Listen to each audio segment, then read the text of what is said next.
but it's like it's the ones where it's like this feels like it was written by committee because it probably was. And it's like there's no individuality. It's giving Idina Menzel in the trees. That's what it's giving. Wait, do it again. You do the I'm in the tree. Like do I do it? Yeah, you did it once. You did it once where you're like, I'm in the trees. Like you were like making fun of her doing it. I don't remember. You do a good Idina. You do a good Idina. Do I? Yeah, you do. You've done an Idina before. I'm in the trees. Because she like does like the nasally thing. Wait, do it. Okay. I try because I'm in the trees and I don't. It's not. No, it's great. That's great. Yeah. I'm in the trees and I've left my wife because my son is dead. I don't think that's a good Idina. I don't know. Okay, that one wasn't, but the first one, the first one was okay. I don't know. Okay, the first attempt was great. Oh God. Welcome to A Song of Spice. I don't know where to go in. Where's the starting point? You keep being like satisfied once we're in it, but like I don't know where that started.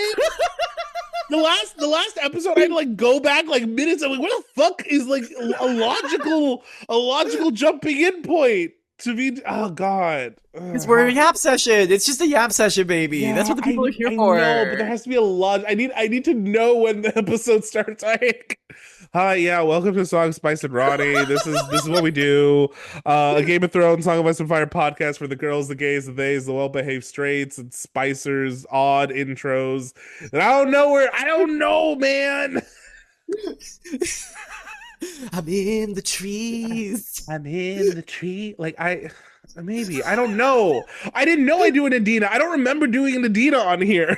You not on here. You've done it for me. I just do it for you. Okay. You just like because you were trying to describe this tree musical, and you're like, I don't know, it's Idina. And she's like, I'm in the trees, and like you did.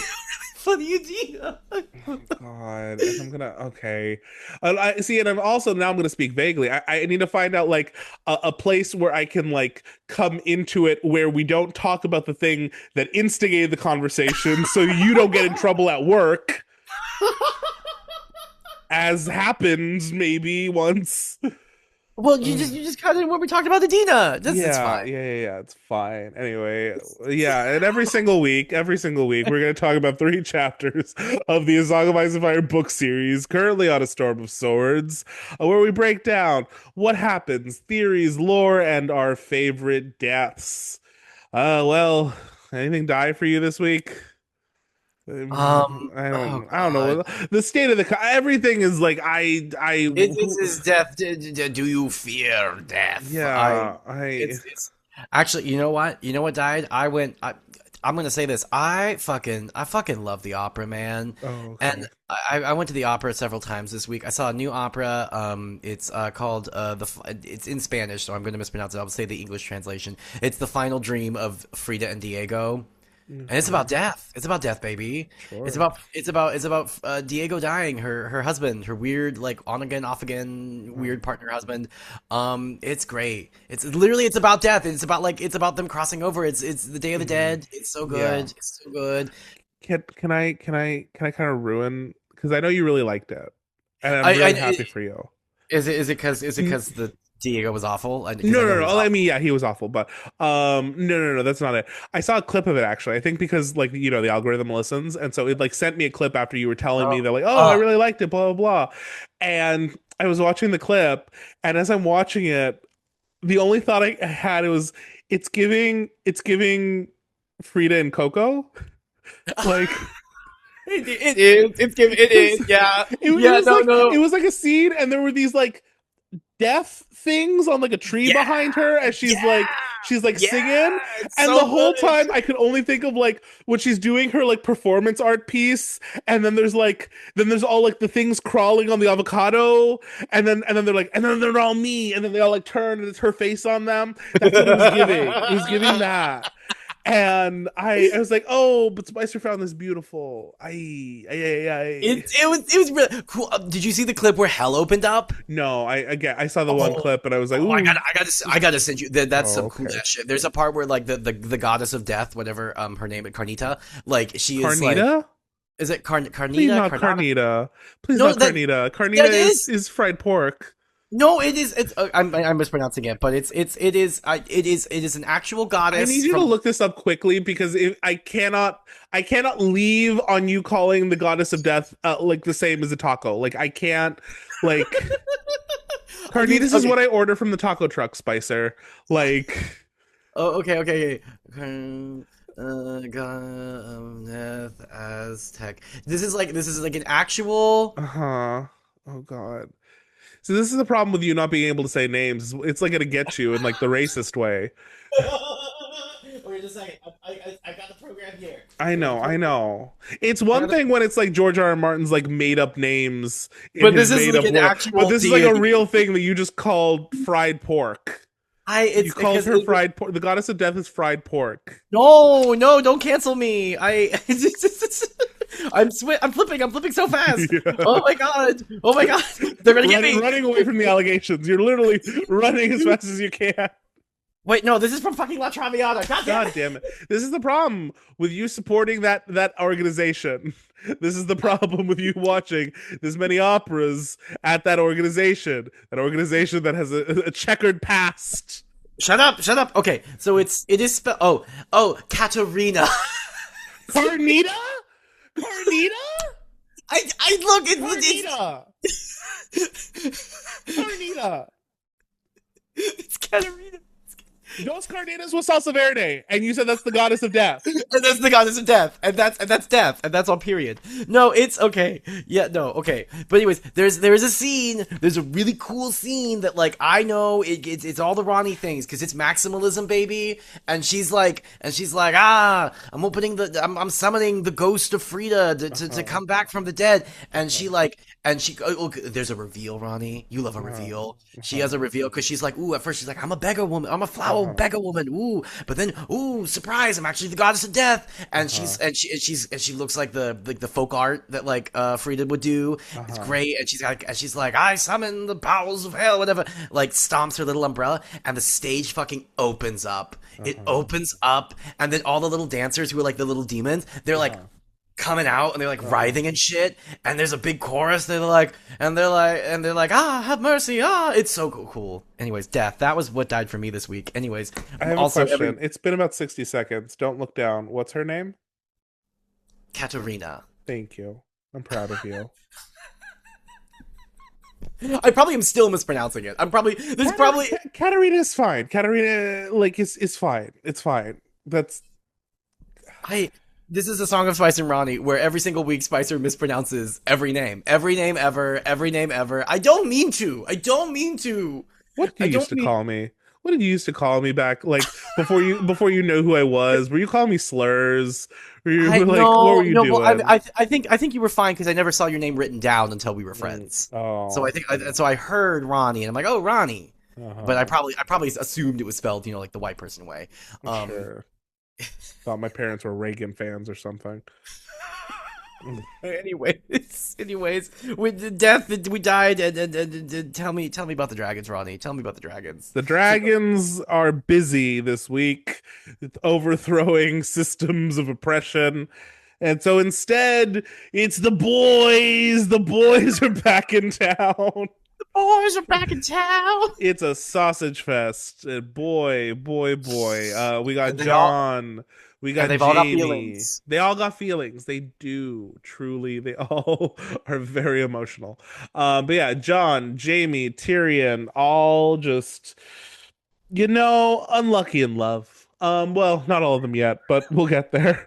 Anyway, so yeah, let's start off with John. John is I'm gonna be so for real. Like me and Spicer haven't even talked about this. This John chapter, she cute, she's sweet, she gets to the Sure. point. So John, with all of the free folk, the Magnar of Then being in charge, along with Jarl, I'm gonna assume that's how you pronounce his name. They're gonna climb that wall. They're gonna climb that wall because that's why we're here. We're gonna get to the other side. We're gonna take Castle Black from the front. Everyone else is gonna go from the back. It's gonna be a 1-2 punch. Hallelujah. We got to climb that wall first. And boys, climbing the wall is scary. So Jon and everyone gets to a point where basically Bran the Builder, who we talk about a little bit, he built the wall like along this area that's very hilly. And so yes, the wall is like 700 feet tall across, but in this area, because like part of it is built on top of the hill that exists, the wall itself is only like 300-400 feet. So they decide that they're going to send climbers up the wall to climb it and then throw ladders down and have them do the whole thing. So Jarl, this is the reason he's there. They form like these like little teams that are all connected to each other. And Jon is watching as they basically scale the wall to get to the top and then help everyone else up. And it's very scary. It's very terrifying. The Magnar of Then is a little impatient, even though him and the other Thens are kind of in awe of the wall itself because this is the first time that they have seen it. This is of course the end of the world for them. Jon at one point points out that like, hey, for most of Westeros, the world ends at the wall, and really for the free folk, it's kind of the same thing, but in the opposite direction. And so this is kind of like a monumental moment for them. But Jarl, the other guys, they've done this before, so they're all watching as they scale the wall. It's a warm day, so it's weeping. There is rotten ice, which I think is a fun phrase, and you're watching like scared, like what's gonna happen? Are they gonna make it? No. Some of them do, but we watch as like Jarl and his team, because there's 3 different teams. They are clearly in the front because they've done this the most. They're very talented. They're doing the whole thing. But then, oh no, dangers of the wall. We got to show the danger. We got to personify. And what happens? They hit the wrong thing, and just a giant chunk of the wall falls off, and all 4 of them fall to their deaths. Jarl is impaled on a tree. All of them are dead except for one, who needs to basically be put out of his misery. But hey, the other 2 teams, they make it to the top, where one of them, and it was announced earlier, whoever makes it to the top first will receive castle forged swords, and their names will personally be added to a song by Mance Rayder, because that's what happens when you're gonna have a singer for a king. Is like, hey, I'll put you in, if you win this promotion, you get to be included in the song. How about that? How about that for you? It's UK versus the world season 1. You get to be on the RuPaul track for your prize. No money involved. You just get to be a featured member on the track. You win this honorative, decorative baking dish. Yes. The Great British Bake Off. Here's your dish. This is what you get for all your weeks of effort. But yeah, so those 2 teams, they get up to the top. They throw down ladders, which, boy, is that still a terrifying idea. And then it takes hours for the other people to, a few at a time, climb the ladders. Jon and Ygritte get to the top, and Ygritte is freaking out because she says she almost fell like 3 different times, and he's trying to comfort her. And he's like, hey, it's okay. And then, oh fuck, what does he say that she gets angry at? Damn it. Because she does drop quite a few nothing Jon Snows. She does, and that's why I'm like, what the fuck did he say that pissed her off? It's like, oh, are you afraid? She's like, I'm not scared. I'm oh, like... yes. Okay. So, yeah, they have a little conversation where she's like, I hate this wall. Can you feel how cold it is? And he's like, well, yeah, it's made of ice. She's like, no, you know nothing, Jon Snow. It's made of blood, because significance meaning. And then he's like, hey, it's okay. The worst is behind us. And she starts crying, and he's like, hey, why are you crying? It's okay. She's like, I'm crying because we never found the Horn of Joramun, and so we can't bring this wall down. We opened all those crypts and let down all those shades, but it was for nothing, because this wall is gonna stand because we haven't found the horn. Oh no. Because that's the thing that they were looking for. Where could this magical horn be? Where could it be? Who could have it? Ooh. What fat boy? What fat boy might have it?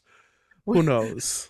Who knows? God, wait, George given fat representation. Just you do. You are the ring bearer, Sam. But anyway, that's the chapter. What'd you think, Which also, Spicer? which Oh, also funny that in this hey, world it's Sam it's Sam. who's the ring bearer. That's Yeah, funny. That's funny, yeah. George. That's funny. Good work. Good work. Um, Sam is the key to everything. I think he's yeah, gonna save us at the I do too. Brand the Broken Who. It's Sam, it's Sam the Fat. Honestly, like if we just take 2 seconds to speculate, though, that would be such an ironic thing because like people joke that Sam is like one of George's like self inserts, and Oh yeah, so if George's self insert is like the actual hero at the end of the day, crazy, crazy, crazy, crazy, crazy, crazy, and then I saved everyone. yeah. Even though I'm fat, fat, fat, so fat, so fat. How am I still so fat? Kill me, I'm so fat. Jesus. God. Remember that chapter where he was fat? Do you remember I, that? Ronnie, I can't forget is the Good, problem. good, good. Burned into my memory. I love that Oh chapter. my Oh, God. But I guess the first thing I wrote is the white fanging of Ghost worked. the wait, what? The The white fanging, because he white fanged Ghost. Get out of here, you oh dumb stupid yes, animal! yes. Sorry, I forgot about that. I Well, because like the first thing that they say is he's like, "Oh, Ghost yes. isn't here." I guess he Guess you understood. It's like listened. Yeah. the white fanging worked. Like, Mhm. get out of here, you dumb stupid animal! Honestly, and I'm glad he had to do it without fucking throwing rocks at him because every time I think about that with Arya and poor Nymeria and like how they had to throw rocks at her to get her to because like, she wouldn't go, like oh, I like die inside all over again. It's the worst. Um, Yeah. But don't worry, Nymeria is now Queen of the South, baby. yeah, yeah, baby. She's running that show. Like There she is. she is the lord of the overlord of the Riverlands. It's her. Yeah, It's truly, Nymeria. truly, truly, truly. Like fuck these other bitches. It's the giant wolf pack led by It's no one of note. oh my god. Um, I did also write down the like it's interesting the like perspective thing that we get in this chapter with the Hmm. like oh the it's the end of the world for them too because Hmm. they don't know what's south like Yeah, I know that whole thing, and which I think connects to kind of like a broader like thing that keeps happening in this chapter is John keeps like inadvertently or like maybe not inadvertently subconsciously drawing connections between like him the Night's Watch and the Free Folk because like he thinks of that with the wall like oh this is the end of the world for both of us because like our worlds are self-contained by this wall but then like I want to say like a paragraph or two later he's talking about like when he's like looking at a bunch of these like men who are going to do the climbing that they all look like what was his name Stone Snake who was one of like Carl Corin Halfhand's like guys when they when John went off with them at the end of the last book um no at the end of the fuck I don't god what is the time period like at I the end of the first book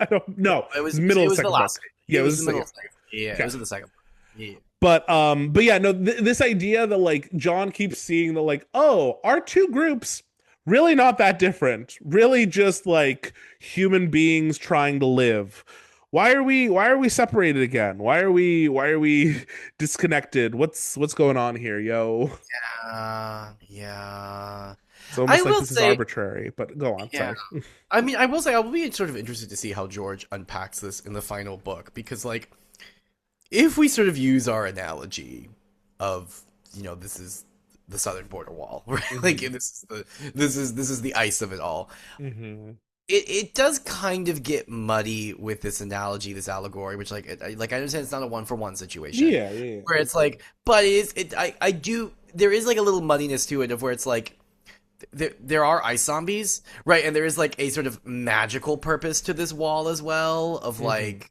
the wall is here to stop the ice zombies but like is it like an unintended consequences kind of thing of where it's like hey this keeps the ice zombies out but like also hmm like Yeah, no, and that's kind of what I think it's meant to be. It's like, or at least that would be my question. No, I'm gonna say I'm with you in that like this is a question because it isn't super clear. Like, were when this wall was thrown up, were people just on the wrong side of it, and like, and this is just, you know, our metaphor for like, oh, artificial borders that we just throw up, and then, oh no, you happen to be on that side or this side, and that, you know, fundamentally alters the course of your life.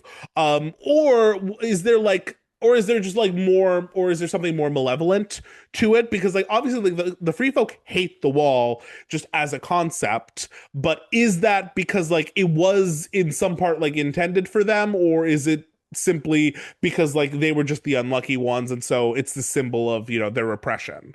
I feel like it's sort of the first option of just like it is sort of the whole like it is an accident of birth, right? Like Hmm. you were just born in a certain area and like it just happens to work out for you or didn't work out for you. Yeah. And but it is sort of like our you know we joke about like the ice of it all, right? And the Hmm. border wall of it all.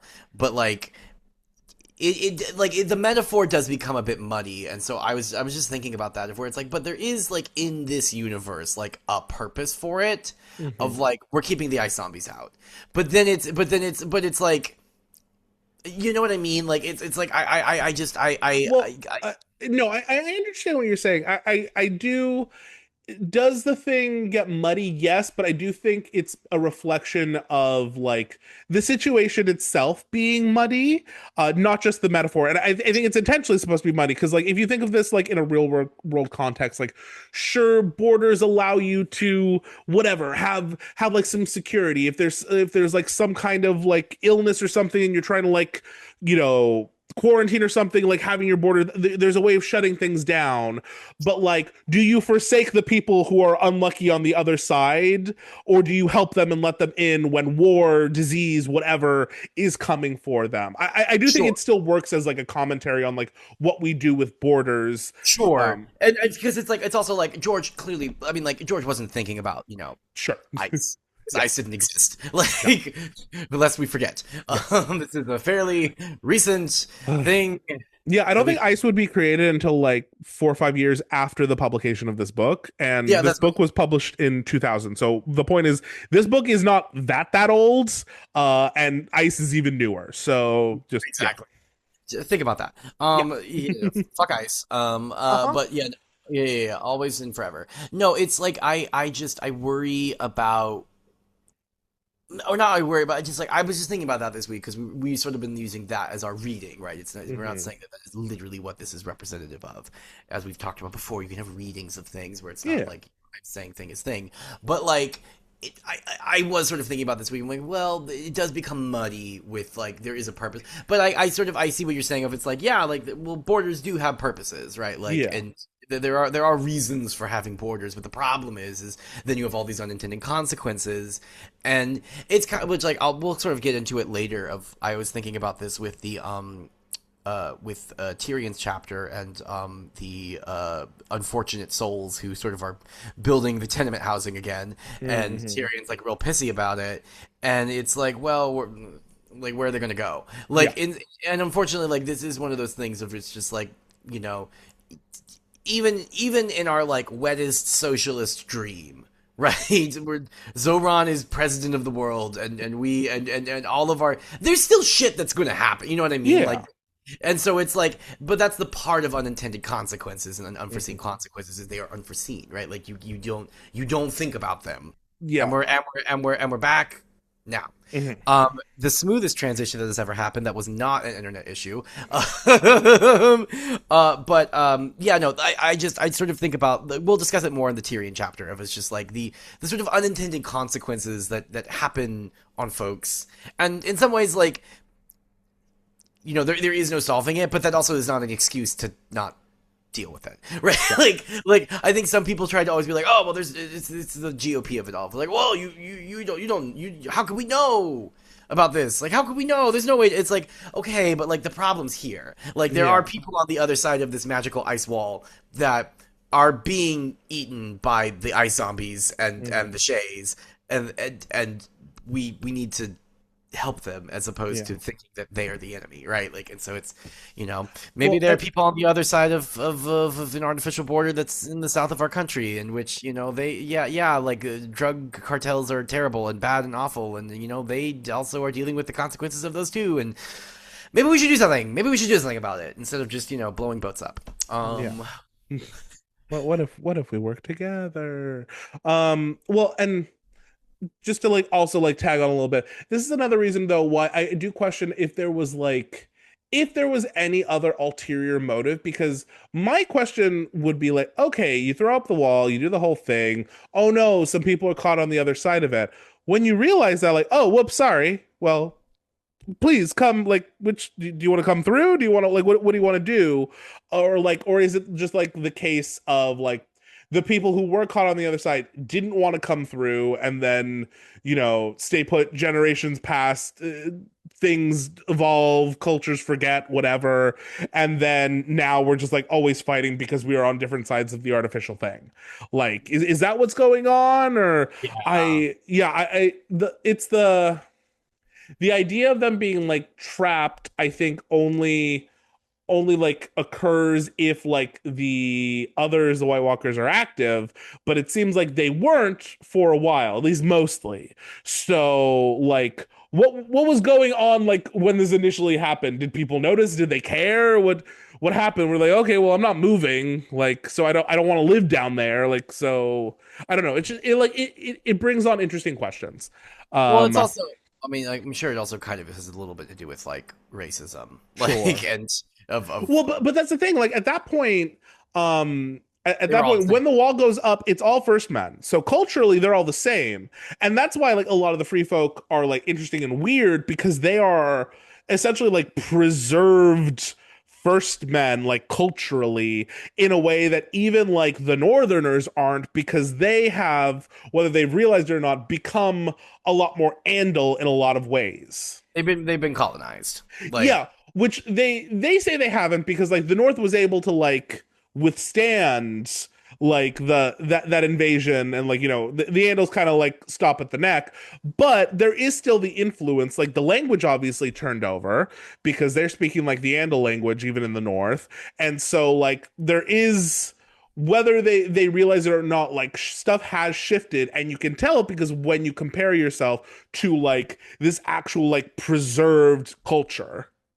oh, anyways, we're gonna come in here, the cleanest cut that you've ever seen in history. It's so clean, so it's perfect. Some say the best cut that's ever been Oh made. God, why? It's just not fun anymore. It's It's sad. just It's just sad. Um. yeah. Anyways, but the next thing I wrote is the there is I love how in this uh uh world we get these like George and his silly little turns of phrases for Westeros Hmm. are just funny to me. The others take the hindmost.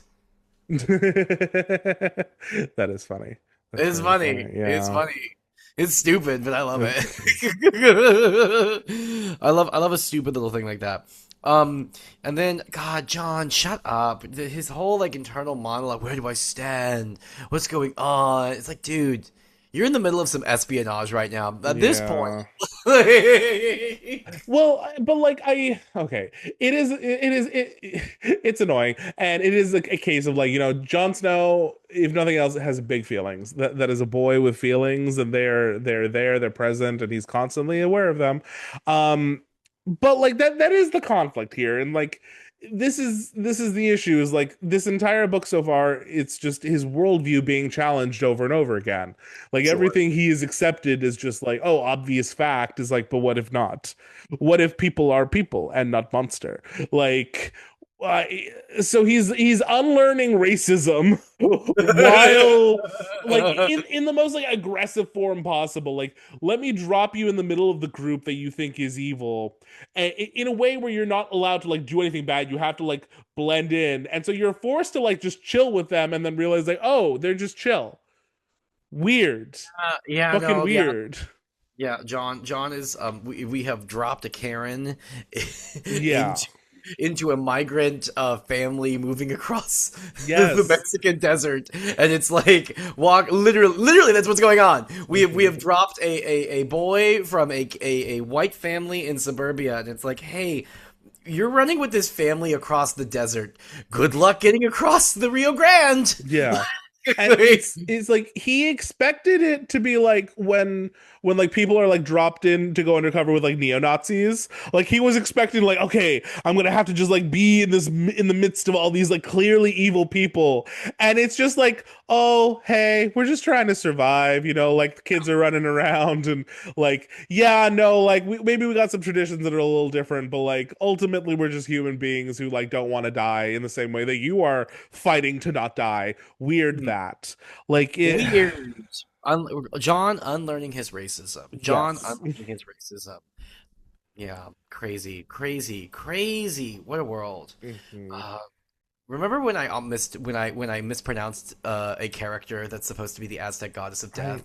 why are you drawing attention to it? Why are you drawing because attention? because I'm like crazy this white person in this scenario who has to unlearn their racism, and I'm just like over here just like mispronouncing deities' names left and Saying, right. yes, Carnita is here to, I don't know, satisfy my hunger or something. I don't, Jesus Christ. I'm very respectful, the most respectful. Oh my God. Sit It's down, fine. sit down. It's Anyway, okay. It's okay. it's Everything's okay. fine. I mean, It's I fine. can't forgive you. And I won't.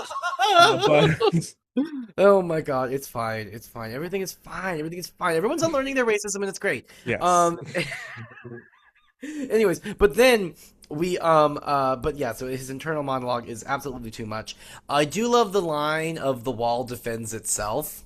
Yeah. Because Yeah. we kind of glossed over it, but we have a graphic death scene of Yeah. several people, several characters just gone. Just they Just died, gone in an instant.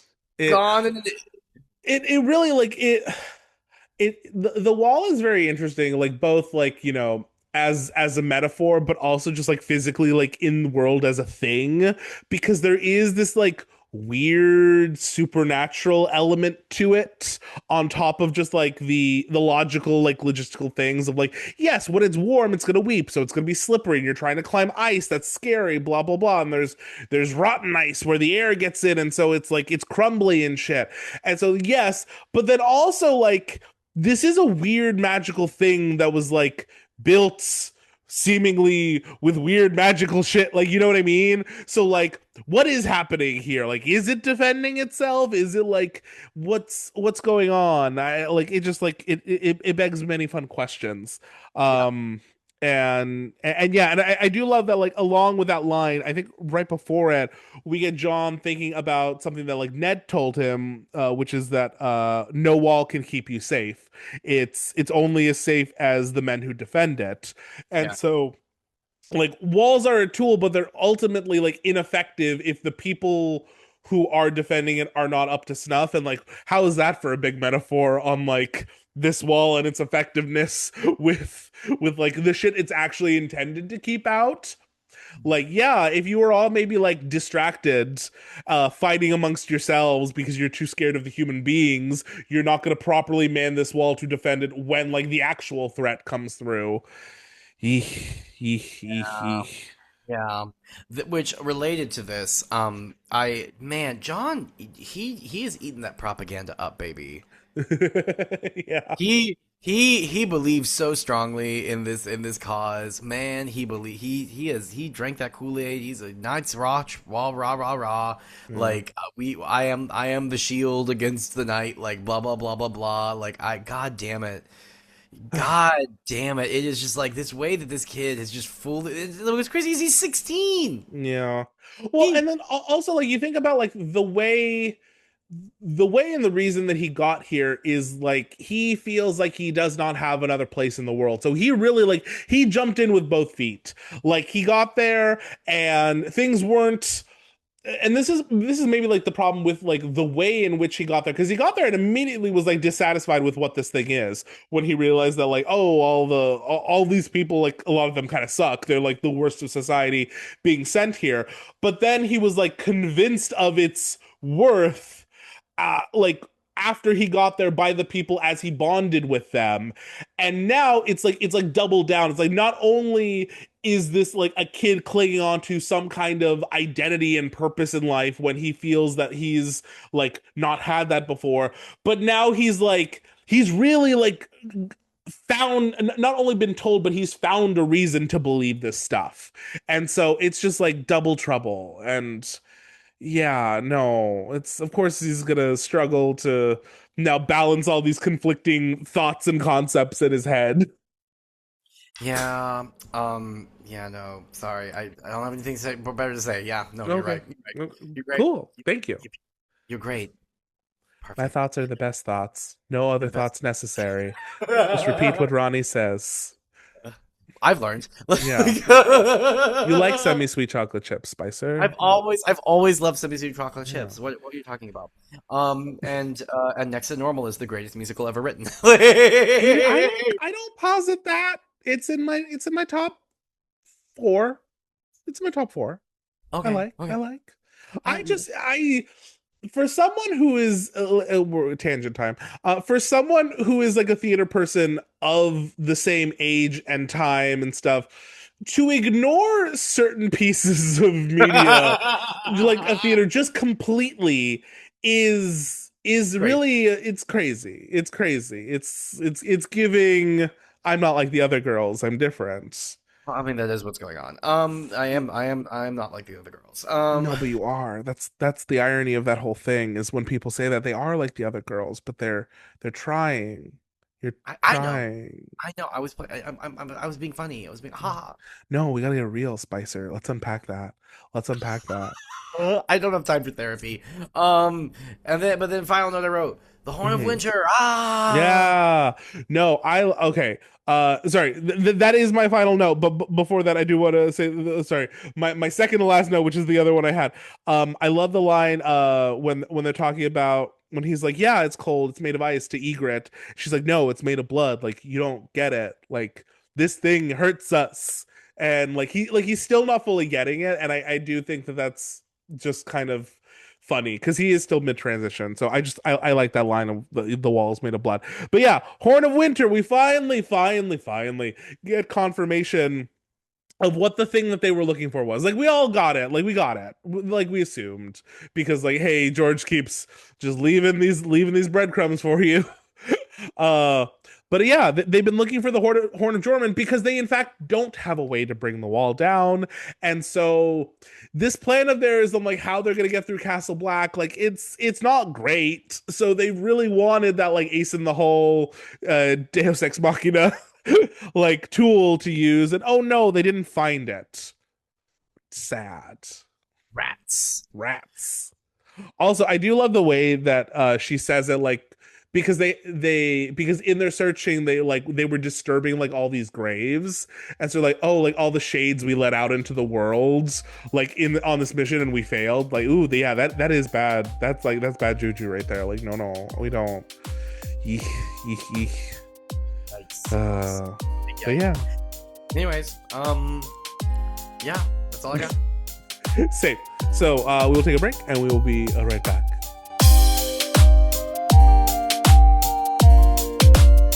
There's gonna be a lot of late nights this week. That's all. It's gonna suck. It's gonna be great. And that's gonna be Believe in late.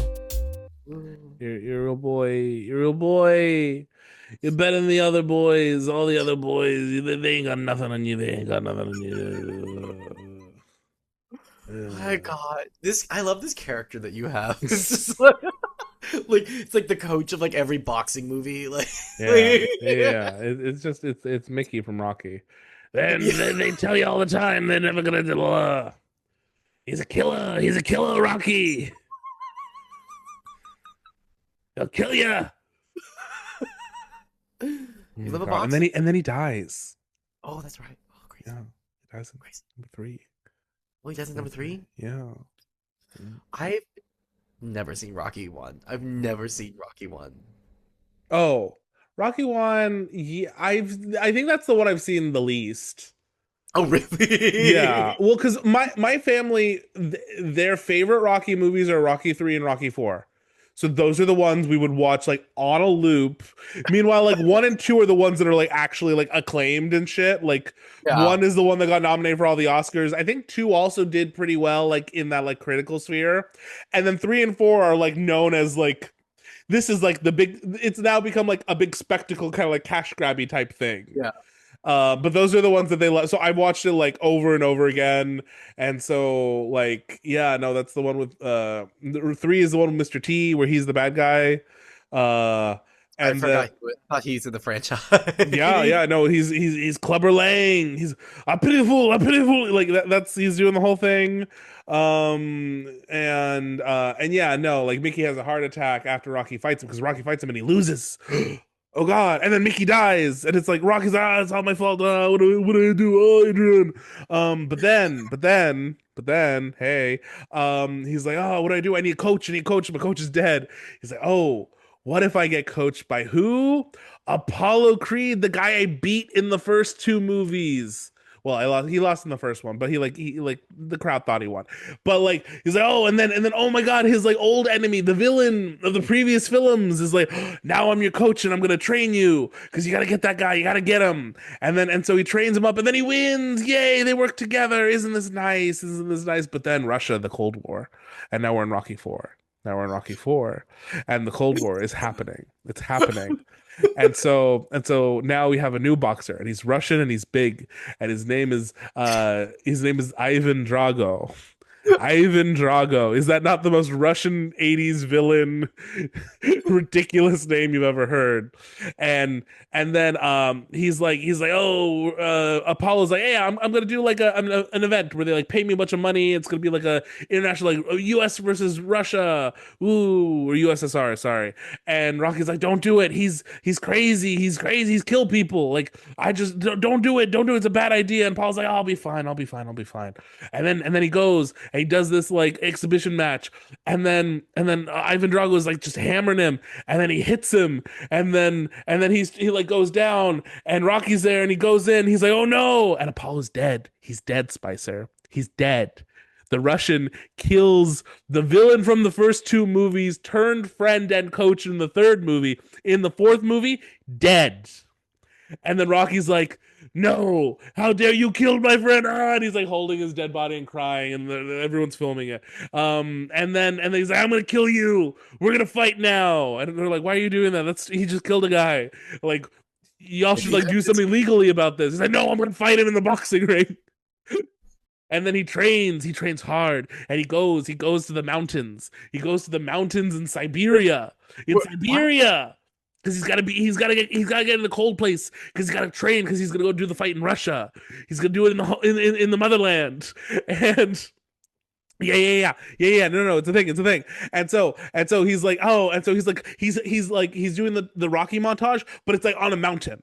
It's on a mountain. He's chopping wood. He's running up mountains. He's going through snow and shit and doing all this thing. And then they're cutting back to Ivan Drago, who's doing his own training, but it's all sterile. And it's like in gyms, and they're like hooking up to wires and shit and fluids and all this shit. And because he's like he's like a roided out psychopath. And it's like, yes, look, it's like nature versus like machinery. Ooh, the difference, contrast. And then they're gonna do the fight. And everyone's like, is Rocky gonna fucking die? He's gonna fucking die like Apollo Creed did. And then they're doing it in Russia. And then they're fighting. And then Rocky's like, he's starting to like get the upper hand. And then when we know it's like really going bad for Ivan, when the Russians are cheering for the American, because of course they would do that. Of course they would do that in the USSR. In the USSR, and yes. The height of communism. Yes. And they're cheering, and then Rocky's wailing on him. He's like, fuck you, you killed my friend. And they're having flashbacks. And Apollo's dead, and then he's punching. and then he goes down. Ivan goes down, and Rocky wins, and everyone cheers, and they're like, oh, Rocky, America won, because it wasn't just Rocky, it was America. America beat the USSR. Because still Sylvester Stallone, who is Rocky, is really Republican. And so it's a very thinly veiled thing. Also, he like wrote and directed most of these. So yeah, that was the thing. Yeah. I think all of them. I think he wrote and directed all of them. And we're back. Yeah. No, we've been back, baby. We've been back. What? I mean, I will say this again for the folks at home. Ronnie is never happier than when he gets to describe a movie from the 80s to like the early 2000s. Yeah, If he gets to describe a yeah. big blockbuster from that like 40-year period of time, he is happy. He is oh my God. Great time, great time. Sometimes he'll be like, "Let me tell you about this Queen Latifah movie." Last Holiday is it just it's a treasure. It's a treasure. We don't appreciate it enough. Is it formulaic? Is it the formula? Just period. Yes, but it's Queen Latifah who is just it just exudes charm and charisma and is just like, yes, poor Queen Latifah, you go waste all your money because you think you're dying on this fancy French resort, and you show those rich people what living actually looks like. Yeah, baby. Yeah, baby. What are you talking about? So Oh my God. good. Oh, Oh my God, I God. love it. Anyways, well, let's away from the well then I do know that that's the Rocky Four is the line that we always use, the if he dies, he dies. Yes, Yeah. correct. Again, yeah. And that's you know what's crazy about that line? That's what he said. That's what Ivan Drago says. Like, like as Apollo Creed is like dead on the ground.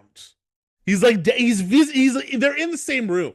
Like dead body and him is like, if he dies, he dies. You're like, I don't know. I'm like, literal dude is on the ground. Like, get a paramedic in here first. What are we doing? And he's like, I oh, no, he's probably dead. I think I intentionally killed him. It's almost as if my plan worked perfectly. Yeah. You know what? Also, in related relation, because we're still going. Yeah. You know what? I'm now getting a stupid joke from Nacho Libre now that you've described this plot, because there is a like Oh, parody of the like yeah. of the like training sequence for Rocky Uh-huh. 4, where you're like, oh, nature versus whatever. Because there's like the big wrestler who's like the big bad that like Uh-huh. Nacho Libre has to Jack Black in brownface. Yeah. We forget about that. Yeah. It has to go beat, and it's like, oh wait, they're making fun of Rocky 4. Okay, Mm-hmm. that's what's going on. Okay, Mm-hmm. got it. They were doing a thing. It was a reference. It was a reference. The reference, it is crazy that like, okay, because as you said, there are many cultural blind spots that I have because I just didn't pay attention, and so it is funny when like I'm like, oh, that's what that's referencing. Yeah.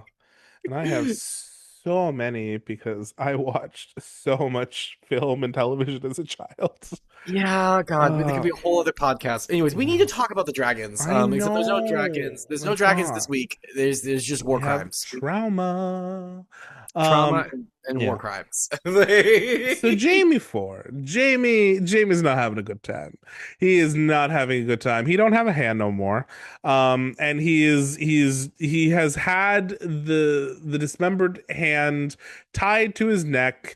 He is tied to Brienne, and they are trudging on their route to Harrenhal. None of those things are positive. And Jaime is just he's so say Checker's just getting it. Do you know the Trixie bit? Yes, I know what you're talking about. Checkers just getting it. Jamie's just getting Sorry, it. another tangent. Trixie Mattel, the drag queen, she has a story about her dog was eaten by a bear, and her like the way that her family found out is her neighbor called. She's like, oh, there's a bear in the yard, and oh, Checkers is just getting it. Like, what a horrifying. Jesus Christ. Anyway, yeah, Jamie's just getting it. So yeah, no, Jaime is like suicidal, sad, delirious. He's feverish because he's has an infected open wound. Nothing's going well for him. He's truly like suffering and just wants to die because like his sense of worth has been extinguished. He lost his sword hand. It's like infected. It smells bad. Everything is gross. That's what you need to know. Everything is gross. Everything is suffering, and they're traveling to Harrenhal. Him and Brienne are bonding a little bit. It's like this is like for each of them, they are each other's like only like kind of thing to hold on to. And so yeah, it's not great as he's like kind of succumbing to his feels. Brienne kind of shakes him out of it. She calls him a craven. She's like, if you die, you're like being a craven, and that like freaks Jaime out, out of his like feverish stupor. He's like, I have been called many things in my lifetime because I have done a lot of shit, but never craven. That's crazy. So from that point on, he makes himself eat at meal times. He's like making himself like he's willing himself to live because he's like, I'm gonna live. I'm gonna do what she's saying. I'm gonna get revenge. A Lannister always pays his debts. I'm Jaime fucking Lannister. Hear me roar, literally. And so.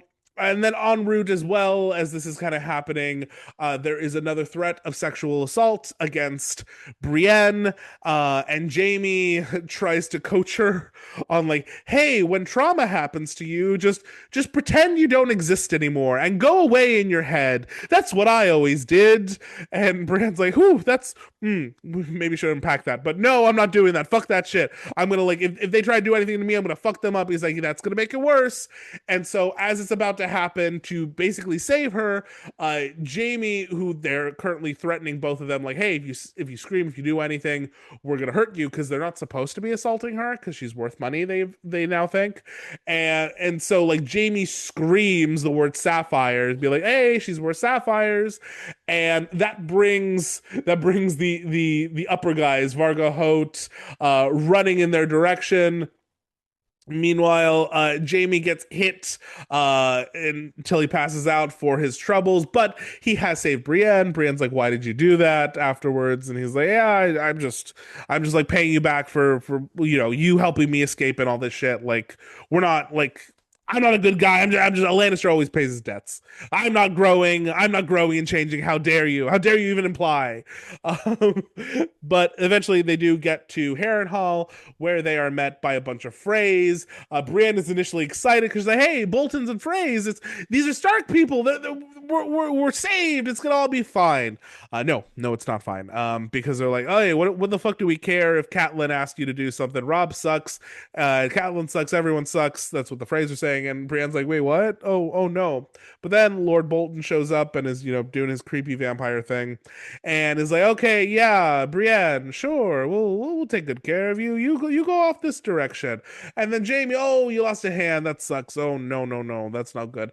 Here, go with this guy, this weird little man named Qyburn. Hey, go with him, and he'll take good care of you. He's not a weirdo himself. And so Jaime's like, okay, cool, and they go, and Qyburn's like, yeah, I'm gonna have to take the arm. I'm sorry. And he's like, no, you're not. I'm gonna fucking kill you if you try. He's like, okay, well, let me take it at the elbow. He's like, nope. You're just gonna clean. He's like, your arm is rotting off. Like it's just rotting. I don't know how to tell you. It's rotting off. Jamie's like, you will clean up just around the forearm and you will fix it there. That's all you're gonna do, and or I will kill you. And Qyburn's like, okay, well, it's gonna be fucking painful. Because also Jaime doesn't want milk of the poppy for reasons. Oh, no, he doesn't want milk of the pot because he's worried if he takes it and he passes out, he's going to wake up and Qyburn will have taken the arm. And so he's like, no, I'm going to stay awake. And I'll take some wine, but that's it. Fuck it.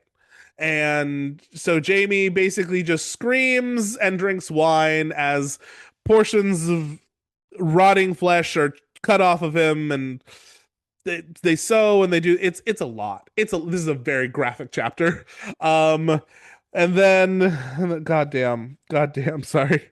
I'm trying to remember. How the fuck does it end? And then, oh, yeah. So Qyburn finishes after Jaime passes out for a little bit anyway, and is like, okay, come back tomorrow. I'll take care of you. We're going to leech you, blah, blah, blah. Here's some news about what was happening in the rest of the world, how Stan is lost, etc. Blah, blah, blah. And Jaime's like, cool. I'll come back tomorrow for a leeching, just like Bolton likes. How lovely. End of chapter. Well, bam. Bam. Yeah, it's this is an icky chapter. Yeah. Damn. I literally my first wrote is damn and ew. Mm-hmm. I also wrote transphobia in Westeros. What's new? Uh, like the way it's like ooh, because it's when they're tying because they tie each other the two of them together on the horse, which it is described that the piece of rotting flesh that is being tied to his neck is like slapping against the two of them, Uh-huh.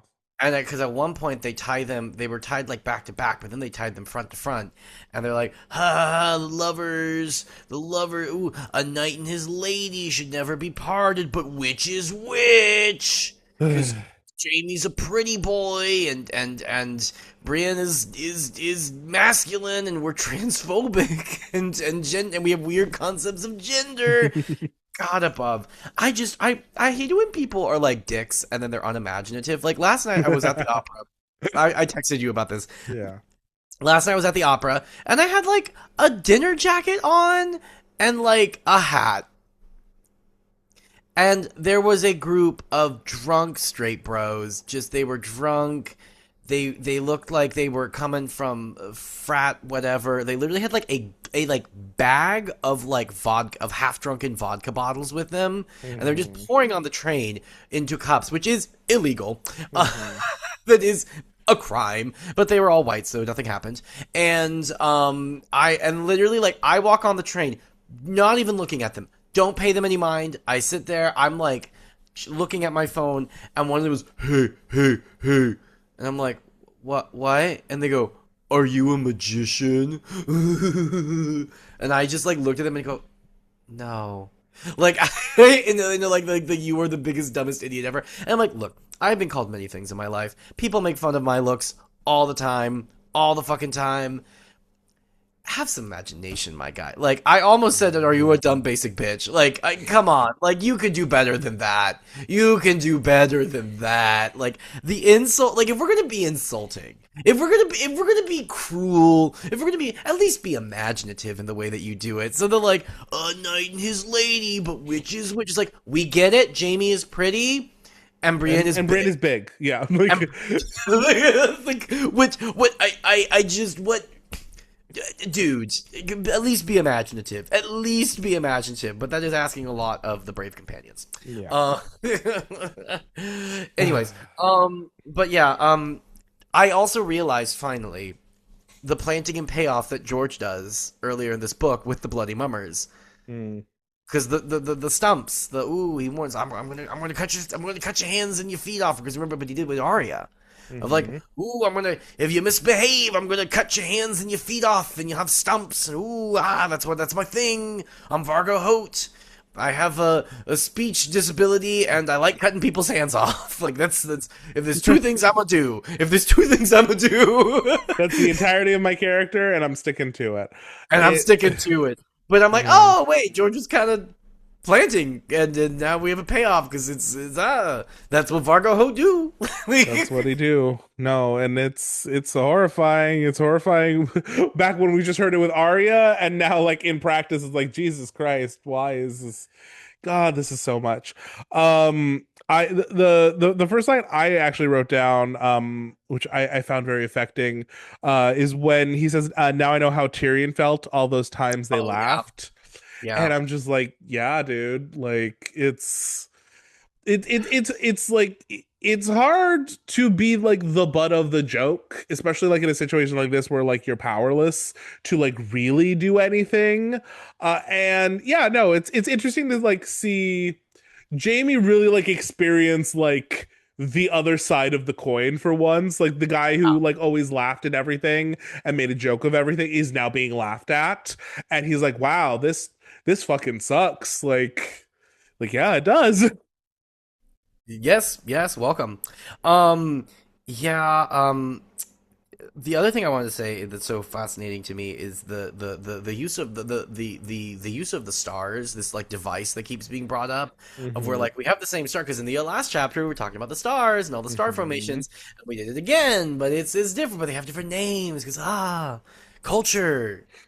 But these arbitrary roles that we put up between us, man. Like, it's a neat bit of world building that also just like adds specificity to like whatever place you're in, and you like immediately know like, oh, this is how it is different here or in this point of view or whatever. It's a neat writing trick, and one of those like things like, oh, like it might be easy to miss if you're reading, but like if you look for this kind of stuff, it's just like, no, it's very satisfying. Just like good writing, George. good job. But then we get I the the like let me die wench like let me That die in yeah, peace. it was fun. Like, what are you doing? Dying. Like, It's very you coded. It's very yeah, you of you in like your depression pit, and I'm like, what's going yeah. on? I'm dying. Like, Yeah, like leave me alone. What are you talking about? I no, I when he when she's like, no, you must live, and he's like, stop telling me what to do, wench. I'll die if it pleases me. That is really funny. Which leads to I love this whole interaction when she's like, "Are you so craven?" And just the way that like stops him in his track, like that sentence pulls him out of like the pits of torture depression, and he's like, "Wait, no, that's shocking. I'm Jaime Lannister." like I I which like of course that's what gets him out of his depression Mhm. spiral. That's what gets him like god damn it. Which like it's one of the situations of where it's like well whatever works. Yeah. The goal is to make you not die, and if this is fine, whatever. We'll unpack this later. But but it's like I will not go down as a craven, right? Mhm. God damn it, the machismo of it all. But then which but then we get to the which he's like I'm gonna revive myself and I'm gonna fight, which he's also fighting for Cersei, which yikes yuck, Mhm. because they're gonna die the way they came into this world, Rhani, together, Yeah. Yeah. together, which is gonna be in the crypts of King's Landing with all the bricks Uh-huh. falling on top of them. Mhm. Well, no, it won't be that. Don't say that. That's so dumb. No, no, I'm joking. I'm joking. I'm Okay, joking. okay. I I'm was joking. like, dear God, no, dear God, no, no, no, no, not Anything, rock, not rocks fall, we all die. Like you. yeah, yeah, no, no, no, no, no, no, Um, no. and I will But say, oh, sorry. no, no, no. I was just gonna say like but even in this sort of when, which we can talk about. I mean, if you wanted to talk about your thing, I was just gonna like say, in the midst of him doing this and him being like a dick, he still is still trying to save Brienne like several times. Yes. Yeah. Oh, totally. No, which is great, and we will get to that. I meant specifically like in this moment when he is like talking about like the things that he has to like live for, and like the people who are waiting for him, and like how he feels about them when he's like talking about Cersei. And then I just want to point out a line. I just want to point out a line to the readers who are reading with us, the audience, where he says, "Let's see, Cersei was waiting for him; she would have need of him, and Tyrion, his little brother, who loved him for a lie." Just a fun line. Oh, why? No, no, Loved him for a lie? yeah, A lie? Oh, yeah, I did clock that. Like, what is? Oh, is it just we're gonna find out later? maybe. I don't know, man. Anyway, so moving on. Yeah, no, and then hey, we're having fun. We're having a good time. We're having a good time, Spicer. We're having a I good hate when you, time. I hate when you do this. When you point to the guy, you're like, I don't know about this. Anyways, moving on. Like, I just like, hey. I'm just a guy. I'm just a guy reading a book, And it's just a book. It's a good book, man. Not good enough to sure. be Goblet of Fire, apparently, but it was a pretty good book, I think. God, that's crazy to me. That's fucking Still crazy. crazy. That's crazy. The most unhinged of the Harry Potter series. Yeah, That's what beat. Oh my God. yeah. Anyways, Anyway, um, but uh, yeah, but then again, like I said, even in his shitty estate, which again, mhm, Jamie, you're not beating the good guy allegations. You're not beating them. yeah. Well, especially since like again, I will say he has been a dick. Even like at the Oh, beginning of this book, he's like, I want to strangle him. But like he is we're revealing like all the reasons for all the things here, and they're getting a lot more like potent in what you're hearing. Like we hear like several things, and especially like how he like sees himself when he's talking about like his right hand, for example. I wrote down like his like it's the fact that his right hand was cut off, like his sword hand, and he said his right hand made him a knight, his right arm made him a man. And it's like, yeah, wow. no, that's like his entire sense of worth is tied up in this bullshit, or like in in this idea that like it's what he could do with his sword hand that like made him worth anything. Yeah. And it's just like it's sad. And then and again, we just like keep pointing to like the trauma. Because like they get to Harrenhal, we'll go back to the Brienne thing, but like they get to Harrenhal and immediately he's oh no maybe it's before they get to Harrenhal when he realize when they're talking about like that they're heading to Harrenhal and he's thinking like, oh, that's where I got my cloak, like that's where I was made a member of the Kingsguard, and like all this bullshit like started, and now I'm going back there like this. That's funny. That's ironic. Like yikes. Yeah, it's a lot. It's a lot. Well, and it's also like literally what I also wrote is because we kind of get allusions to this several times in the chapter. The maybe a tourney Mm-hmm. where important things happen, and I said everything fucking happened at this tourney. Like Yep. Yep. literally everything, every single fucking thing that you could possibly imagine. All of the threads they started at this fucking tourney, Yep. at this fucking tourney. Yep. And literally what I wrote down after he like the cloak bit. I just wrote it all comes back to Harrenhal. I'm like, yeah, no, like for everyone, like so many pieces of like so many like individual mysteries. It's not even like, oh, the grand mysteries. Like, no, there's like 12 mysteries that happen here. Like, we don't know, like Night of the Laughing Tree, Rhaegar, Lyanna, Jaime, this is like the source of his trauma. You have like Ned Stark and Lena, whatever the fuck happened with Ashara Dane. You yeah, like it like ah Lyanna Stark. Like it's like they're yes. the gang's all here. The Like gang's all here. It's crazy. Uh But hey, we gotta anyway, play. We gotta we play. gotta play, and are we going to see it? Probably not. Oh no, it's gonna come to Broadway, and then you'll see it at the very least. I will hopefully see it when it's in the States. Yeah, come on down, Ronnie. Come on Yeah, down. I got a place for you now. It's a real nice you place. do. Real You have a couch nice. and everything A couch just for you, for me. for me. Anyways, but yeah, everything happened at this fucking tourney, and also, and then we get to Harrenhal, baby, Oh, and every before then, we have like the whole Brienne episode though. oh yeah, Oh. well, yeah, I mean, we don't need to dwell on that. Well, I was gonna say there's a couple like things in it that I Sure. find interesting and like some like fun like lines like when Jaime initially like tells her like hey just don't fight just like go away in your head blah blah blah, and she like straight up was like fuck that, I'm gonna like fuck these assholes up if they come anywhere near me, and anything they try I'm going to give right back to them. And Jamie's response to that is stupid stubborn brave bitch. And I love even though we are still being misogynistic and this is very reductive, we are still like seeing that like he can't help but like respect her a little bit, like that like has to like fight and come through. Yeah, um you get him, girl. Like, yes. like And then also just like the advice that he gives her is so haunting.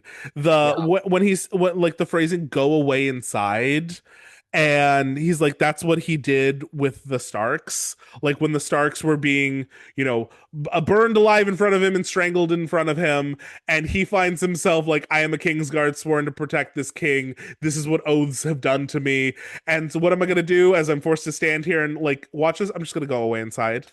And like and then you think about the fact that that was a 16-year-old kid, like Jesus fucking Christ. Like, oh my God, it's so horrifying. yeah. and and then also I'm sorry, I know you didn't want to linger here. But I wrote God, Rorge and Shagwell are so repulsive. The mom bit is Yeah. so fucking horrifying. Like what are these ghouls? What are these ghouls and goblins, these fucking monsters? Like Christ above at like Which, like, the fact that, like, one of them, like, it came into their head and the other is like, that's a good one. What a knee yeah. slapper. Fucking your mom. And then the other one being like, yeah, well, I didn't want to fuck my mom. I'm like, God damn it! What's happening? What are we I, doing? What are we doing? I Really, know. really, is there nothing else to do in this country? Anything I, else? No, it's fucking family members. Apparently, that is the national pastime of Westeros. Is incest. Yeah. Yikes. But anyways, it's not great. And No. but hey, sexual violence is avoided. Is And that's avoided. all. Jamie's a real one for screaming sapphires. And then also Vargo Hoat shows up, and I just want to again just state for the record, I don't understand what this accent lisp thing is supposed to be because I she is so like is it just a lisp? Is it an accent? Is it what is happening? Because we are like getting a tour. We're getting a tour of different speech impediments and disabilities. yes. Like, And also that T George, you are putting that TH in places where like that what that doesn't why is that happening there? I was reading like some of his fucking like lines and I was like, what are you like oh god, I'm trying to find the one that was like crazy. I'm like that doesn't even make sense. what did they do in the TV show? I think they just cut it. I think they just cut it in the TV show. Yeah, they just cut it and then yeah, no, they chopped it off. They did do the thing where they like hung it around his neck and then Oh they no, walked him back to the thing. no! I'm saying Vargo Hoat in the TV show. Was she Oh, here? they just cut him. I think they basically combine him with like Urswick, and Okay. it's just he's just like a Bolton underling because it's not the Bloody Mummers at all. It's the Boltons. It's just like the Oh yeah, Boltons. yeah. Oh yeah, I remember now. Yes, Yeah, but no, and then anyway, so yeah, just that accent doesn't make sense, but whatever, it's fine. yeah. But then, hey, the man, the myth, the legend, Qyburn. He's here. Kyber. He's Wait, here. no, no, but before Kyber, I'm so sorry. I'm so sorry. I wrote down a lot of notes for this one actually. So I do love that when Jamie gets to Harrenhal and he's looking around, he notices that like the exact spot where he was given his white cloak is where they happen to have dug a toilet trench. Like it's literally the spot where they're all shitting now, and Jamie just being like, "Huh, that's funny." Like just Jamie seeing all the irony in Harrenhal is funny. And then fucking Bolton hesitating on the word nephew when he's like, "Yeah, no, Cersei's alive, and so is your nephew." And Jamie's like, okay, I see what you're dropping here. I do my sister, and that little blonde crazy incest baby is my incest baby. I get it. It's Well, just and it's funny. well, Bolton in this particular chapter is crazy. Like, Yeah. God, he's so creepy. I do Yeah. love because like I love the bit where they're like. Vargo Hoger's like, I hug his hand around his neck. Aren't I funny, boss? Aren't I funny, boss? And then all he says is that it displeases me. Yeah, it's good. Good shit. Good shit. No, yeah, he is terrifying here. All of his shit, and even Vargo Hoat being like, "Oh, I think I fucked up. Whoops, I fucked up, and I'm outnumbered. This is bad. This is real bad." And then poor Brienne, like again with her optimism, just being like, "Hey, we made it. These guys are gonna help us." And then the phrase immediately being like, "Fuck them, Starks. We're not gonna help them do shit." And she's like, "Wait, what? No, no, no, no, please, come on." Like, damn it all. But then, Crazy. yes, Kyburn is here, baby. Ooh, and well, maybe he was. I love how like Jamie's like, so the Bloody Mummers. What? Why? And he's like, well, the Citadel. They just got rid of me. Anyways, we don't need to talk about why.